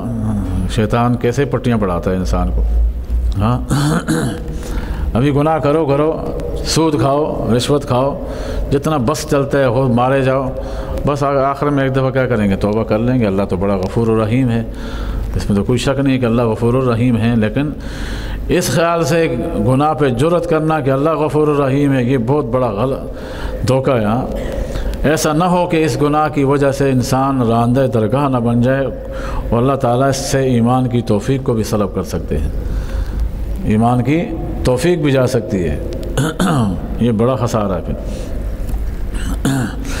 قال قائل منهم لا تقتلوا يوسف والقوا في غيابة الجب يلتقطه بعض السيارة إن كنتم فاعلين۔ بڑے بھائی نے یہ مشورہ دیا، جو اس کا نام غالباً یہودا تھا، یہودا اس کا نام تھا، تو اس نے کہا کہ ایسا کرو کہ یوسف علیہ السلام کو قتل مت کرو، اس کو کسی بیابان جگہ میں کنویں میں ڈال کے آ جاؤ، مسافر لوگ آتے رہتے ہیں پانی نکالتے ہیں تو اس کو بھی نکال لیں گے، اپنے ساتھ لے جائیں گے۔ یلتقطہ بعض السیارہ، بعض مسافر لوگ آئیں گے اس کو اٹھا لیں گے اگر تم نے کرنا یہ ایسا۔ قالوا یا ابانا ما لک لا تأمنا علی یوسف وانا لہ لناصحون، چنانچہ آ گئے یعقوب علیہ السلام کے پاس، اپنے والد کے پاس چلے گئے کہ ہمیں یوسف علیہ السلام کو ہمارے ساتھ بھیج دیں، ہم چاہتے ہیں کہیں اس کو بھی سیر کرائیں گے، بور ہو گئے اندر گھر میں بیٹھے بیٹھے، ہاں تو اس کو بھی سیر کرائیں گے، ہم کھیلیں گے، اس کو بھی کھلائیں گے۔ تو والد صاحب نے کہا نہیں، مجھے اطمینان نہیں ہے۔ تو کہنے لگے یہ ہمارے ابا جان، آپ کو کیا ہوا، آپ ہمارے پر بھروسہ نہیں کر رہے، ہم تو اس کے بڑے خیر خواہ ہیں۔ انا لہو لناصحون، انا ایک حرف تاکید ہے، لہو لام یہ دوسرا ہے، اور لناصحون یہ تیسرا ہے، تو انا میں یہ ڈبل تاکید ہے، ہاں تو 4 تاکیدیں استعمال کی ہیں۔ کتنی؟ پکا وعدہ دلایا، ہم پکے اس کے خیر خواہ ہیں۔ ارسلہ معنا غدا، ہمارے ساتھ اس کو کل بھیج دیں، یرتا یہ کھیلے گا، کودے گا، یلا چرے گا، یعنی ادھر ادھر دوڑے گا، دوڑ لگائے گا، کھیلے گا۔ وَإِنَّا لَهُ لَحَافِظٌ، ہم اس کی ضرور حفاظت کریں گے۔ قَالَ إِنِّي لَيَحْزُنُنِي أَن تَذْهَبُوا بِهِ وَأَخَافُ أَن يَأْكُلَهُ الذِّئْبُ وَأَنتُمْ عَنْهُ غَافِلُونَ۔ وہ کہنے لگے مجھے غم ہے اس بات کا کہ تم اس کو لے کر جاؤ گے، ایسا نہ ہو کہ کہیں بھیڑیا اس کو کھا دے، اور وَأَنتُمْ عَنْهُ غَافِلُونَ، اور تم اس سے بے خبر اپنی کھیل کود میں مصروف ہو۔ قالوا لئن أكله الذئب ونحن عصبة إنا إذا لخاسرون، وہ کہنے لگے اگر اس کو بھیڑیا کھا لے گا تو ہم کہاں گئے، ہاں ہمارا فائدہ کیا ہے، اتنے 8-9 بھائی ہیں ہم، ہاں پھر تو ہم گئے گزرے ہوں گے، انا اذا لخاسرون، پھر تو ہم گئے گزرے ہیں، ہم تو پھر کسی کام کے نہیں لچر ہیں، ہمارے ہوتے ہوئے یہ بھیڑیا کھا جائے، ایسا ناممکن ہے، ایسا پکا یقین دلایا۔ فلما ذهبوا به واجمعوا أن يجعلوا في غيابة الجب وأوحينا إليه لتنبئنهم بأمرهم هذا وهم لا يشعرون۔ چنانچہ جب وہ اپنے بھائی یوسف علیہ السلام کو لے کر گئے اور ارادہ کیا، پکا ارادہ کہ اس کو ڈال دیں کسی تاریک کنویں کے اندر، ہم نے حضرت یوسف علیہ السلام کی طرف پیغام بھیج دیا۔ اللہ تعالیٰ نے فرشتہ بھیجا، یوسف علیہ السلام چھوٹے تھے لیکن فرشتہ بھیجا، کیا بھیجا، کیا پیغام دے کر بھیجا، لَتُنَبِّئَنَّهُمْ بِأَمْرِهِمْ هَذَا وَهُمْ لَا يَشْعُرُونَ، کہ کل ایک وقت آئے گا کہ آپ ان کو ان کے اس فعل کی کارستانی بتاؤ گے، کل ایک وقت آئے گا کہ آپ ان کو اپنے بھائیوں کو یہ جو تمہارے ساتھ آج کر رہے ہیں یہ تم ان کو یاد دلاؤ گے، ایک وقت آئے گا۔ فی غیاب، اچھا تو یہ تو اللہ نے وہی بھیج کر فرما دیا، وَهُمْ لَا يَشْعُرُونَ، کو پتہ نہیں کہ یہ کیا کرنے جا رہے ہیں، یعنی شیطان کے بہکاوے میں آ گئے ہیں، اتنی بڑی غلطی کرنے جا رہے ہیں. وجاءوا اباهم عشاء يبكون، وہ کیا بولتے ہیں، مگر مشق کے آنسو بہاتے ہوئے آئے، جیسے وہ بہاتا ہے تو روتے ہوئے آئے. اپنے ابا جان کے پاس آئے شام کے وقت، یبکون روتے ہوئے آئے. قالوا کہنے لگے یا ابانا، وہی خدشہ ہو گیا جو آپ نے ہم سے کہا تھا کہ تم بھیڑیا کھا لے گا. اے ہمارے ابا جان، انا ذهبنا نستبق، ہم گئے تھے، ہم ایک دوسرے سے مسابقہ کر رہے تھے، دوڑ لگا رہے تھے. وترکنا یوسف عند متاعنا، کیسا زبردست جھوٹ بنایا، اور ہم نے چھوڑ دیا یوسف علیہ السلام کو اپنے سامان کے پاس. فأکلہ الذئب، ہم غفلت میں تھے کہ بھیڑیا آ کے اس کو کھا گیا. وما انت بمؤمن لنا، خود ہی کہہ رہے ہیں. جھوٹا آدمی یقین دلانے کی کوشش کرتا ہے، جو جھوٹا ہوگا وہ اس طرح کی باتیں کرے گا. آپ ہماری بات پہ یقین نہیں کریں گے، حالانکہ ابھی تک حضرت یعقوب علیہ السلام نے کوئی ہاں نہ میں جواب نہیں دیا تھا، پہلے ہی کہنے لگے کہ آپ ہماری بات پہ یقین نہیں کرو گے. وَلَوْ كُنَّا صَادِقِينَ، اگرچہ ہم سچے بھی ہوں. وَجَاءُوا عَلَىٰ قَمِيصِهِ بِدَمٍ كَذِبٍ، وہ لے کر آ گئے ان کی قمیص پر جھوٹا خون لے کے آ گئے. جھوٹا خون کیا تھا، وہ کہیں بھیڑیا ذبح کیا، کسی بکری ذبح کر دی، اس کا خون اٹھا کے ان کی قمیص پہ لگا دیا اور ساتھ وہ قمیص لے کے آ گئے. یہ اس کی قمیص ہے، یہ نشانی ہے. قَالَ بَلْ سَوَّلَتْ لَكُمْ أَنفُسُكُمْ أَمْرًا، یعقوب علیہ السلام نے چونکہ خواب تو دیکھا ہوا تھا، اس لیے ایک گناہ امید بھی تھی کہ ایسا ہو نہیں سکتا جو یہ کہہ رہے ہیں کہ بھیڑیا کھا لے، ایسا ممکن نہیں ہے، کیونکہ اس کو ان کو خواب پر جو ہے پورا یقین تھا. پیغمبر کا خواب تھا، معمولی نہیں تھا. تو انہوں نے آگے سے کہا لگتا یہ ہے کہ تمہارے نفس نے تمہارے لیے کوئی بات سنواری ہے، تمہارے اندر جو قوت ہے، نفسانی قوت ہے، اس نے تمہارے لیے کوئی بات سنواری ہے. بس ٹھیک ہے، فصبر جمیل، میں صبر کرتا ہوں. واللہ مستعان علی ما تصفون، اللہ تعالیٰ مددگار ہے جو تم بیان کرتے ہو. وجاءت سیارۃ فارسلوا واردہم فادلوا دلوا، چنانچہ قافلے والے آ گئے، انہوں نے کسی کو پانی لینے کے لیے بھیجا. فادلا دلوہ، اپنا ڈھول نیچے لٹکایا رسی کے ساتھ. قال یا بشرى هذا غلام واسروه بضاعة واللہ علیم بما يعملون. جو ڈھول نکال رہا تھا اس نے دیکھا ہے یہ تو خوبصورت بچہ ہے، انتہائی حسین و جمیل. یا بشرى، اے خوشخبری ہو، ہم تو پانی لینے جا رہے تھے، ہمیں تو سونا مل گیا. ہم تو پانی لینے جا رہے تھے، ہمیں سونا گیا. ان کا مطلب یہ تھا کہ ہم اس بچہ بہت خوبصورت ہے، اس کو بیچیں گے، اچھے خاصے دام ملیں گے ہمیں، اس لیے خوش ہو گئے. قال یا بشرى هذا غلام، یہ دیکھو یہ لڑکا ہے. واسروه بضاعة، انہوں نے کیا کیا، معمولی سی قیمت لگا دی. معمولی مطلب یہ کہ جتنی بھی قیمت لگائی ہوگا تو ان کی ذات کے سامنے تو معمولی تھی نا. بھئی اربوں بھی لگا دیا ہو اس جیسے حسین و جمیل پیغمبر کے سامنے، اس کی ذات کے مخالف ان کی کیا حیثیت ہے. چند پونیوں کے بدلے میں خرید لیا. واللہ علیم بما یعملون، اللہ جان رہے تھے کہ وہ لوگ کیا کر رہے تھے ان کے ساتھ. کتنا سستا سودا لگایا تھا انہوں نے. وشروه بثمن بخس دراهم معدودہ، اور ان کو بجا کے بیچ ڈالا چند معدود سکوں کے عوض میں. وکانوا فیہ من الزاہدین، اور اس سے بے رغبت تھے. ان کو نہیں پتہ تھا کہ کون سا ہیرا اٹھا کے لائے ہیں، لیکن ان کو اندازہ نہیں تھا. وقال الذي اشتراه من مصر لامرأته أكرمي مثواه عسى أن ينفعنا أو نتخذه ولدا. کہتے ہیں وہ جب مصر کے بازاروں میں پہنچے یوسف علیہ السلام تو ان کے کارندے بھی تھے. عزیز مصر، جو اس مصر کا جو وزیر تھا، بادشاہ تو دوسری جگہ تھا نا، تو اس شہر کا جو وزیر تھا اس کی اولاد نہیں تھی، تو اس کے جو کارندے تھے وہ بازار میں گھوم رہے تھے. شاید انہوں نے دیکھ لیا، نظر پڑ گئی ہوگی اس کے اوپر کہ بچہ بک رہا ہے، تو انہوں نے جا کے وزیر کو بتا دیا ہوگا. انہوں نے کہا ٹھیک ہے، بچے کو لے کے آ جاؤ، ہم یا تو اپنا بیٹا بنا دیں گے یا ہمیں کوئی فائدہ دے دے گا. بیوی بڑی خوش ہوئی ہے، تو ہمیں تو جیتا جاگتا بچہ مل گیا، ہم کام میں لے آئیں گے، بچہ بنا دیں گے. وقال الذي اشتراه من مصر لامرأته، اور کہا اس شخص نے جس نے خریدا تھا اس کو مصر سے، لامرأته، اپنی بیوی سے کہا، اکرمی مثواه، اس کا اچھا خیال کرنا، عسى ان ينفعنا، قریب ہے کہ یہ ہمیں نفع دے گا، ونتخذه ولدا، یا ہم اس کو اپنا بچہ بنا دیں گے. وكذلك مكنا ليوسف في الارض، چنانچہ ہم اس کو یوسف علیہ السلام کو ہم نے قوت بخشی، اس کو وزیر کے گھر میں پلتا رہا. چنانچہ بڑے لوگوں والی عادات انہوں نے سیکھ لی، ان کے گھر میں رہ کر وہ عادات سیکھ لیں۔ وَلَنُعَلِّمَهُم مِّن تَأْوِيلِ الْأَحَادِيثِ، اور ہم نے ان کو تاکہ سکھا دیں خوابوں کی تعبیر کا علم۔ وَاللَّهُ غَالِبٌ عَلَىٰ أَمْرِهِ وَلَٰكِنَّ أَكْثَرَ النَّاسِ لَا يَعْلَمُونَ، اللہ اپنے فیصلے پر غالب ہے، وہ جیسے کرنا چاہے کر سکتا ہے، لیکن اکثر لوگ نہیں جانتے کہاں وہ اس تنگ تاریک کنویں میں اور کہاں سے اٹھا کے اللہ نے ان کو کہاں بھیج دیا، عزیز مصر کے گھر میں۔ وَلَمَّا بَلَغَ أَشُدَّهُ آتَيْنَاهُ حُكْمًا وَعِلْمًا وَكَذَٰلِكَ نَجْزِي الْمُحْسِنِينَ، چنانچہ جب اپنی قوت کی عمر کو پہنچے، جوانی کی عمر کو پہنچے، ہم نے ان کو حکمت و دانائی کی باتیں سکھائیں، علم عطا فرمایا۔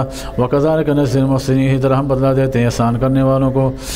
وراودته التي هو في بيتها عن نفسه وغلقت الأبواب وقالت هيت لك قال معاذ الله إنه ربي أحسن مثواي إنه لا يفلح الظالمون،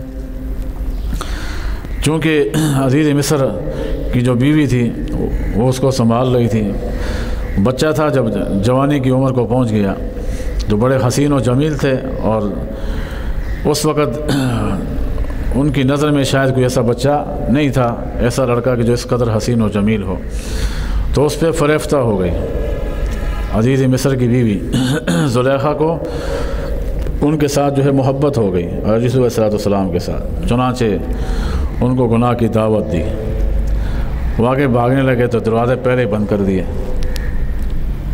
جتنے بھی دروازے سے سب بند کر دیے، اور کہا کہ قالت حیت لک، یوسف علیہ السلام سے کہا آ جاؤ، قال معاذ اللہ، یوسف علیہ السلام نے فرمایا اللہ کی پناہ ہو، میں ایسا کام کیسے کروں، انہ ربی احسن مثوائی، بے شک میرے مالک نے مجھے اچھا ٹھکانہ دیا، یا تو مراد ہے اللہ تعالیٰ کی ذات ہے کہ میرے رب نے مجھ پہ اتنا احسان کیا کہ میں کنویں میں تھا، کنویں سے اٹھا کے مجھے تمہارے پاس لا کے کھڑا کیا، یہاں میری تربیت ہوئی، تو جس رب نے میرے اوپر اتنا بڑا انعام کیا اب میں اس کی نافرمانی کیسے کروں، میں ایسا کام نہیں کر سکتا، یہ اللہ کی نافرمانی ہے۔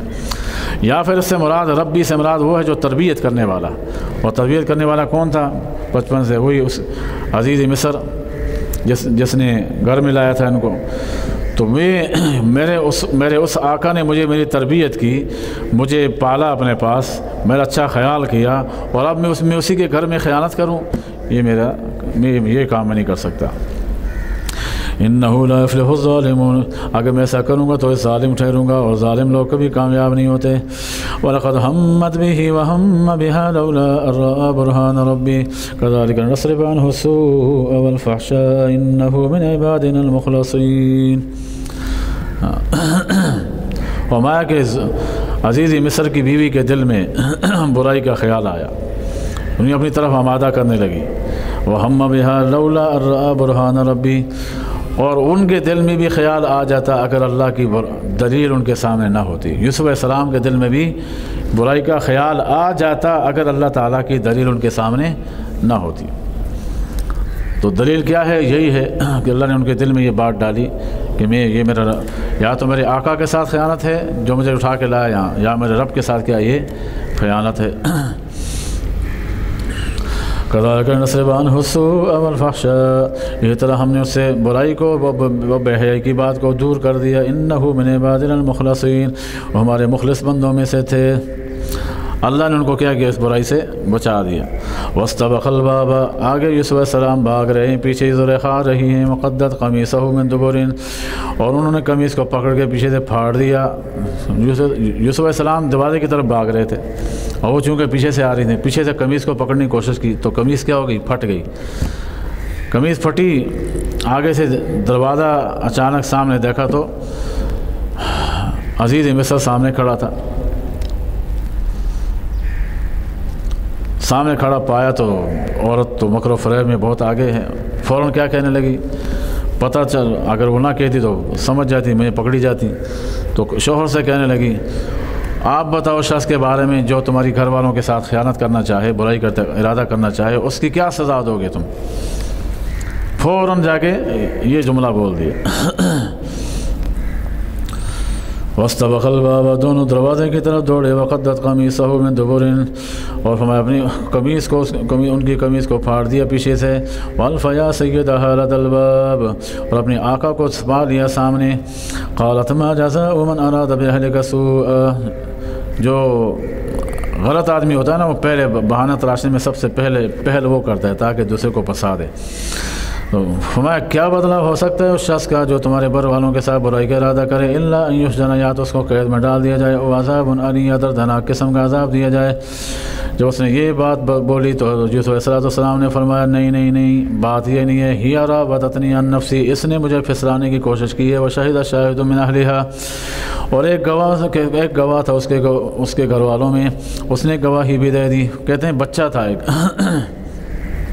انہی کے گھر والوں میں کسی عورت کا بچہ تھا وہ سامنے تھا وہ موجود تھا تو اس بچے نے بچپنے میں گواہی دے دی کہ غلطی جو تھی کس کی تھی زلیخا کی غلطی تھی آپ کی بیوی کی غلطی تھی یوسف علیہ السلام کی غلطی نہیں تھی تو اللہ نے بچے سے گواہی دلوا دی ان کا نا قمیصہ قد من قبل فصدقته من الكاذبین تو انہوں نے فرمایا ٹھیک ہے اگر آپ اس کی باتوں میں آتے ہو یہ میرے اوپر الزام لگا رہی ہے تو ٹھیک ہے آپ خود اندازہ لگا دیں کہ میری قمیص کہاں سے پھٹی ہوئی ہے اگر سامنے سے پھٹی ہے تو پھر میں مجرم ہوں اور اگر پیچھے سے پھٹی ہے تو میں تو پیچھے سے پھاڑ نہیں سکتا نا تو اگر پیچھے سے پھٹی ہے تو اس کا مطلب ہے کہ مجرم وہ ہے اور اگر سامنے سے پھٹی ہے تو پھر مجرم میں ہوں دیکھ لیں آپ جب قمیص کو دیکھا تو پیچھے سے پھٹی ہوئی تھی تو عزیز مسئلہ سمجھ گیا کہ میری بیوی کی کارستانی ہے غلطی کس نے کی ہے بیوی نے لیکن چونکہ اس کی بیگم تھی کچھ کہہ نہیں سکتا تھا تو اتنا کہا انہ من کیدکن یہ تمہاری تدبیر ہے یوسف علیہ السلام سے کہنے لگا چھوڑ دیں جانے دیں معاف کر دیں ہاں یوسف اعرض عن ھذا اے یوسف آپ تو بڑے مہربان ہیں کیا کرو اس کو درگزر کر لو معاف کر لو قال هي راودتني عن نفسي وشهد شاهد من اهلها ان كان قميصه قد من قبل فصدقته من الكاذبين اگر قمیص پیچھے سے پھٹی ہوئی ہو فصدقته من الكاذبين تو وہ سچی ہوگی اور جھوٹوں میں سے ہوں گے ان کا نا قمیصه قد من دبر اور اگر سامنے سے پھٹی ہو تو وہ جھوٹے ہیں اور اگر پیچھے سے پھٹی ہو تو عورت جھوٹی ہے وہ من الصادقین اور یوسف علیہ السلام سچوں میں سے ہیں فلما رأى قمیصه قد من دبر چنانچہ یوسف علیہ السلام جب قمیص کو دیکھا تو پیچھے سے پھٹی ہوئی تھی قال انه من کیدکن وما کہ یہ تم عورتوں کی تدبیریں ہیں ان کیدکن عظیم عورتوں کی تدبیریں بہت بڑی ہوتی ہیں ان کے مکر و فریب سے پناہ مانگنی چاہیے یوسف اعرض عن ھذا اے یوسف چھوڑ لیں درگزر کر لیں مستغفر لذنبک اپنے گناہ اور اپنی بیوی سے کہا اپنے گناہ کی بخشش طلب کرو اللہ سے انک کنت من الخاطئین غلطی تم نے کی ہے وقال نسوۃ فی المدینہ امرأۃ العزیز تراود فتاها عن نفسه قد شغفها حبا انا لنراها فی ضلال مبین جب زلیخا کا یہ قصہ مشہور ہوا تو اطراف میں جو عورتیں تھیں اس کے دربار میں عورتیں تھیں دوسرے جو لوگ تھے وزراء ان کی بیویاں تھیں تو انہوں نے اس کا مذاق اڑانا شروع کیا کہ اس کو شرم نہیں آئی کہ گھر کا غلام ہے اپنا نوکر ہے گھر کا نوکر اور اسی کے ساتھ جو ہے وہ برائی کا ارادہ کر رہی تھی کیسی عورت تھی تو زلیخا کو پتہ چل گیا کہ میرے بارے میں عورتیں اس طرح کی باتیں کر رہی ہیں اس نے کہا اچھا میں ان کو سبق سکھاتی ہوں ان سب کو بلوایا سب کو جتنی بھی تھیں ایسی باتیں کرنے میں سب کو بلوا لیا ان کے سامنے پلیٹوں میں فروٹ رکھے اور ہر ایک کے سامنے چھری بھی رکھ دی تاکہ فروٹ کاٹ کے کھاتی رہیں اور یہ اس نے ایک ترکیب سوچی تو یوسف علیہ السلام سے کہا کہ تم جاؤ ان کے سامنے جاؤ بس چکر لگا لو اور ایک چکر لگا کے وہاں تک واپس چلے جاؤ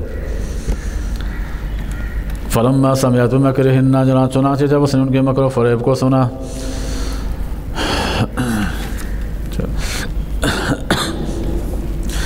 وہ عورتیں کہنے لگی اس شہر میں امرأۃ العزیز تراود فتاها یہ عزیز مصر ہے عزیز مصر کی بیوی ہیں جس نے اپنے آپ سے پھسلایا ہے قد شغفها حبا اس کی محبت میں گرفتار ہو گئی ہے انا لنراها فی ضلال مبین ہم اس کو کھلی گمراہی میں دیکھتے ہیں یہ کیسی عورت ہے یہ؟ فلما سمعت مکرہن، جب انہوں نے اس کی تدبیروں کے بارے میں سنا، ارسلت الیہن، ان کی طرف پیغام بھیجا، واتت لہن متکئا، ان کے لیے تکیے تیار کر دیے، بچھونے بچھا دیے، واتت کل واحدۃ منہن سکینہ، ہر ایک کے ہاتھ میں چھری تھما دی، وقالت اخرج علیہن، اور یوسف علیہ السلام سے کہا کہ ان کے سامنے ایک چکر لگا دیں، فلما رأینہ اکبرنہ، چنانچہ جب انہوں نے دیکھا یوسف علیہ السلام کے چہرے کو، بہت بڑا جانا، وقطعن ایدیہن، فروٹ ہاتھ میں رکھا ہوا تھا، بجائے فروٹ کے اپنے ہاتھوں کو کاٹ بیٹھی، ایسی مبہوت ہو گئیں، دہشت زدہ رہ گئیں۔ انسان کوئی چیز ایسی دیکھ رہے نا اچانک، اس کے تعجب سے باہر ہو، تصور سے باہر ہو، تو پھر وہ آپے میں نہیں ہوتا، اپنا خیال کہیں تصور میں گم جاتا ہے، کھو جاتا ہے۔ بس وہ دیکھتی ہی رہ گئیں اور اپنے ہاتھوں کو بجائے فروٹ کاٹنے کے اپنے ہاتھوں کو کاٹ بیٹھیں، ان کو پتہ بھی نہیں چلا۔ وَقُلْنَا حَاشَ لِلَّهِ مَا هَذَا بَشَرًا، اور کہنے لگیں اللہ کی پناہ، یہ تو انسان لگتا ہی نہیں ہے، یہ تو انسانوں میں سے ہو ہی نہیں سکتا۔ ان ھذا الا ملک کریم، یہ تو کوئی معزز فرشتہ نظر آ رہا ہے۔ قالت فذلکن الذی لمتننی فیہ، اب زلیخا کو موقع ملا، فرمایا یہ تو یہی وہ چیز تھی جس کے بارے میں تم مجھے ملامت کر رہی ہو، بتاؤ اب تمہارا کیا حال ہے؟ تم تو اپنے ہاتھ کاٹ بیٹھی ہو، میں نے تو اپنا ہاتھ نہیں کاٹا تھا۔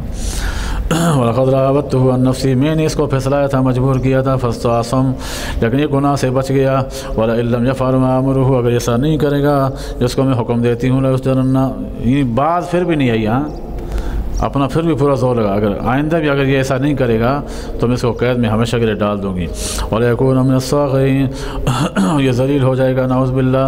قَالَ رَبِّ السِّجْنُ أَحَبُّ إِلَيَّ مِمَّا يَدْعُونَنِي إِلَيْهِ، یوسف علیہ السلام اللہ سے دعا کرنے لگے، یا اللہ مجھے وہ قید خانہ محبوب ہے اس گناہ سے جس کی طرف یہ مجھے دعوت دے رہی ہے۔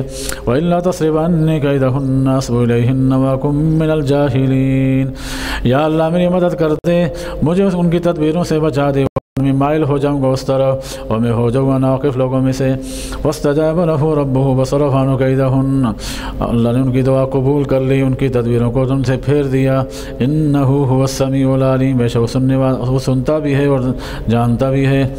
ثُمَّ بَدَا لَهُم مِّن بَعْدِ مَا رَأَوُا الْآيَاتِ لَيَسْجُنُنَّهُ حَتَّىٰ حِينٍ، پھر ان کے سامنے ظاہر ہوا کچھ نشانیوں کے بعد، لَيَسْجُنُنَّهُ، کہ وہ ضرور اس کو قید میں ڈال دیں گے، حتیٰ حین، مدت تک کے لیے، مطلب ہے کہ انہوں نے فیصلہ کر دیا کہ ان کو قید میں ڈالنا ہے۔ عزیز مصر کی بیوی نے ایک زبردستی ان کو پکا قید میں ڈال دیا۔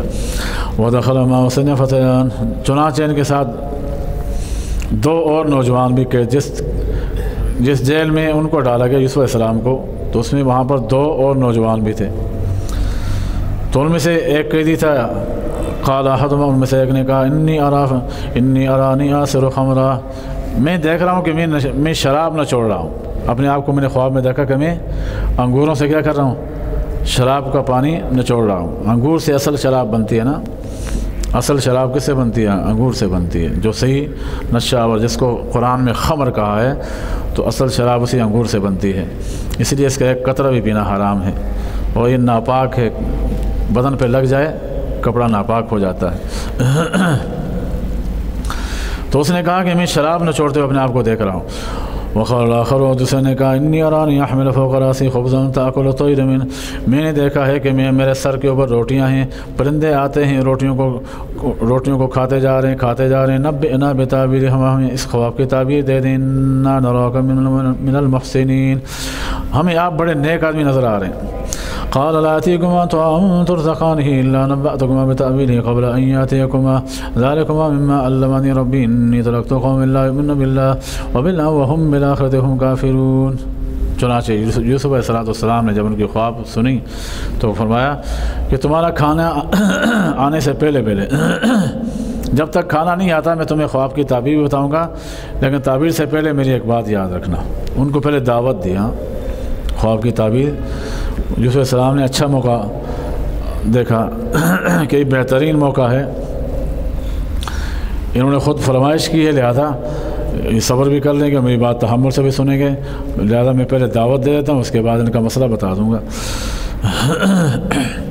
وما تمہارے پاس تمہارا کھانا نہیں آئے گا اسے تم کھاؤ گے مگر کہ تمہیں تمہارے خواب کی تعبیر بتا دوں گا تمہارا کھانا آنے سے پہلے ذالکما مما علمنی ربی یہ وہ علم ہے جو میرے رب نے مجھے سکھایا ہے لیکن پہلے اپنا احوال سنایا انی ترکت ملۃ قوم لا یؤمنون باللہ میں ایسے ملت میں سے قوم میں سے ہوں کہ میں نے اپنے باپ دادا کے دین کو میں اپنے جو سابقہ باؤ اجداد تھے ان کے دین کو چھوڑا ہے میں ایک اللہ پر ایمان لایا ہوں جو جس کے ساتھ کوئی شریک نہیں ہے انی ترکت ملۃ قوم میں نے اس قوم کی ملت کو چھوڑ دیا جو اللہ پر ایمان نہیں لاتے تھے وہ ہم بالآخرۃ ہم کافرون آخرت کا انکار کرتے تھے واتبعت ملۃ آبائی ابراہیم و اسحاق و یعقوب میں نے اپنے باپ دادا کی پیروی اختیار کی کون تھے ابراہیم علیہ السلام اسحاق علیہ السلام یعقوب علیہ السلام ما کان لنا ان نشرک باللہ من شیء ہمارا حق نہیں بنتا کہ ہم اللہ کے ساتھ کسی کو شریک بنائیں ذالک من فضل اللہ علینا یہ اللہ کا فضل ہے وعلی الناس لوگوں پر بھی ولکن اکثر الناس لا یشکرون لیکن اکثر لوگ شکر گزار نہیں بنتے یا صاحب سن ارباب متفرقون خیر ام اللہ الواحد القہار اے جیل کے ساتھیو یا صاحب سن اے جیل کے ساتھیو بتاؤ خود ہی بتاؤ فیصلہ کرو کیا بہت سارے خدا بہتر ہیں یا ایک خدا بہتر ہے بہت سارے خداؤں کو راضی کرنا اچھا ہے یا ایک خدا کو بھائی بہت سارے خدا بنے ہوئے تو کبھی ایک کو راضی کرنے پڑے گا تو دوسرا ناراض ہو جائے گا دوسرے کو راضی کریں گے تیسرا ناراض ہو جائے گا تیسرے کو راضی کریں گے تو چوتھا ایک نے کہا میرے پاس شام کو آنا اس کو معبود بنا رکھا ہے دوسرے نے اسی وقت بلا دیا کہ نہیں شام کو میرے پاس آنا وہ کس کی بات سنے گا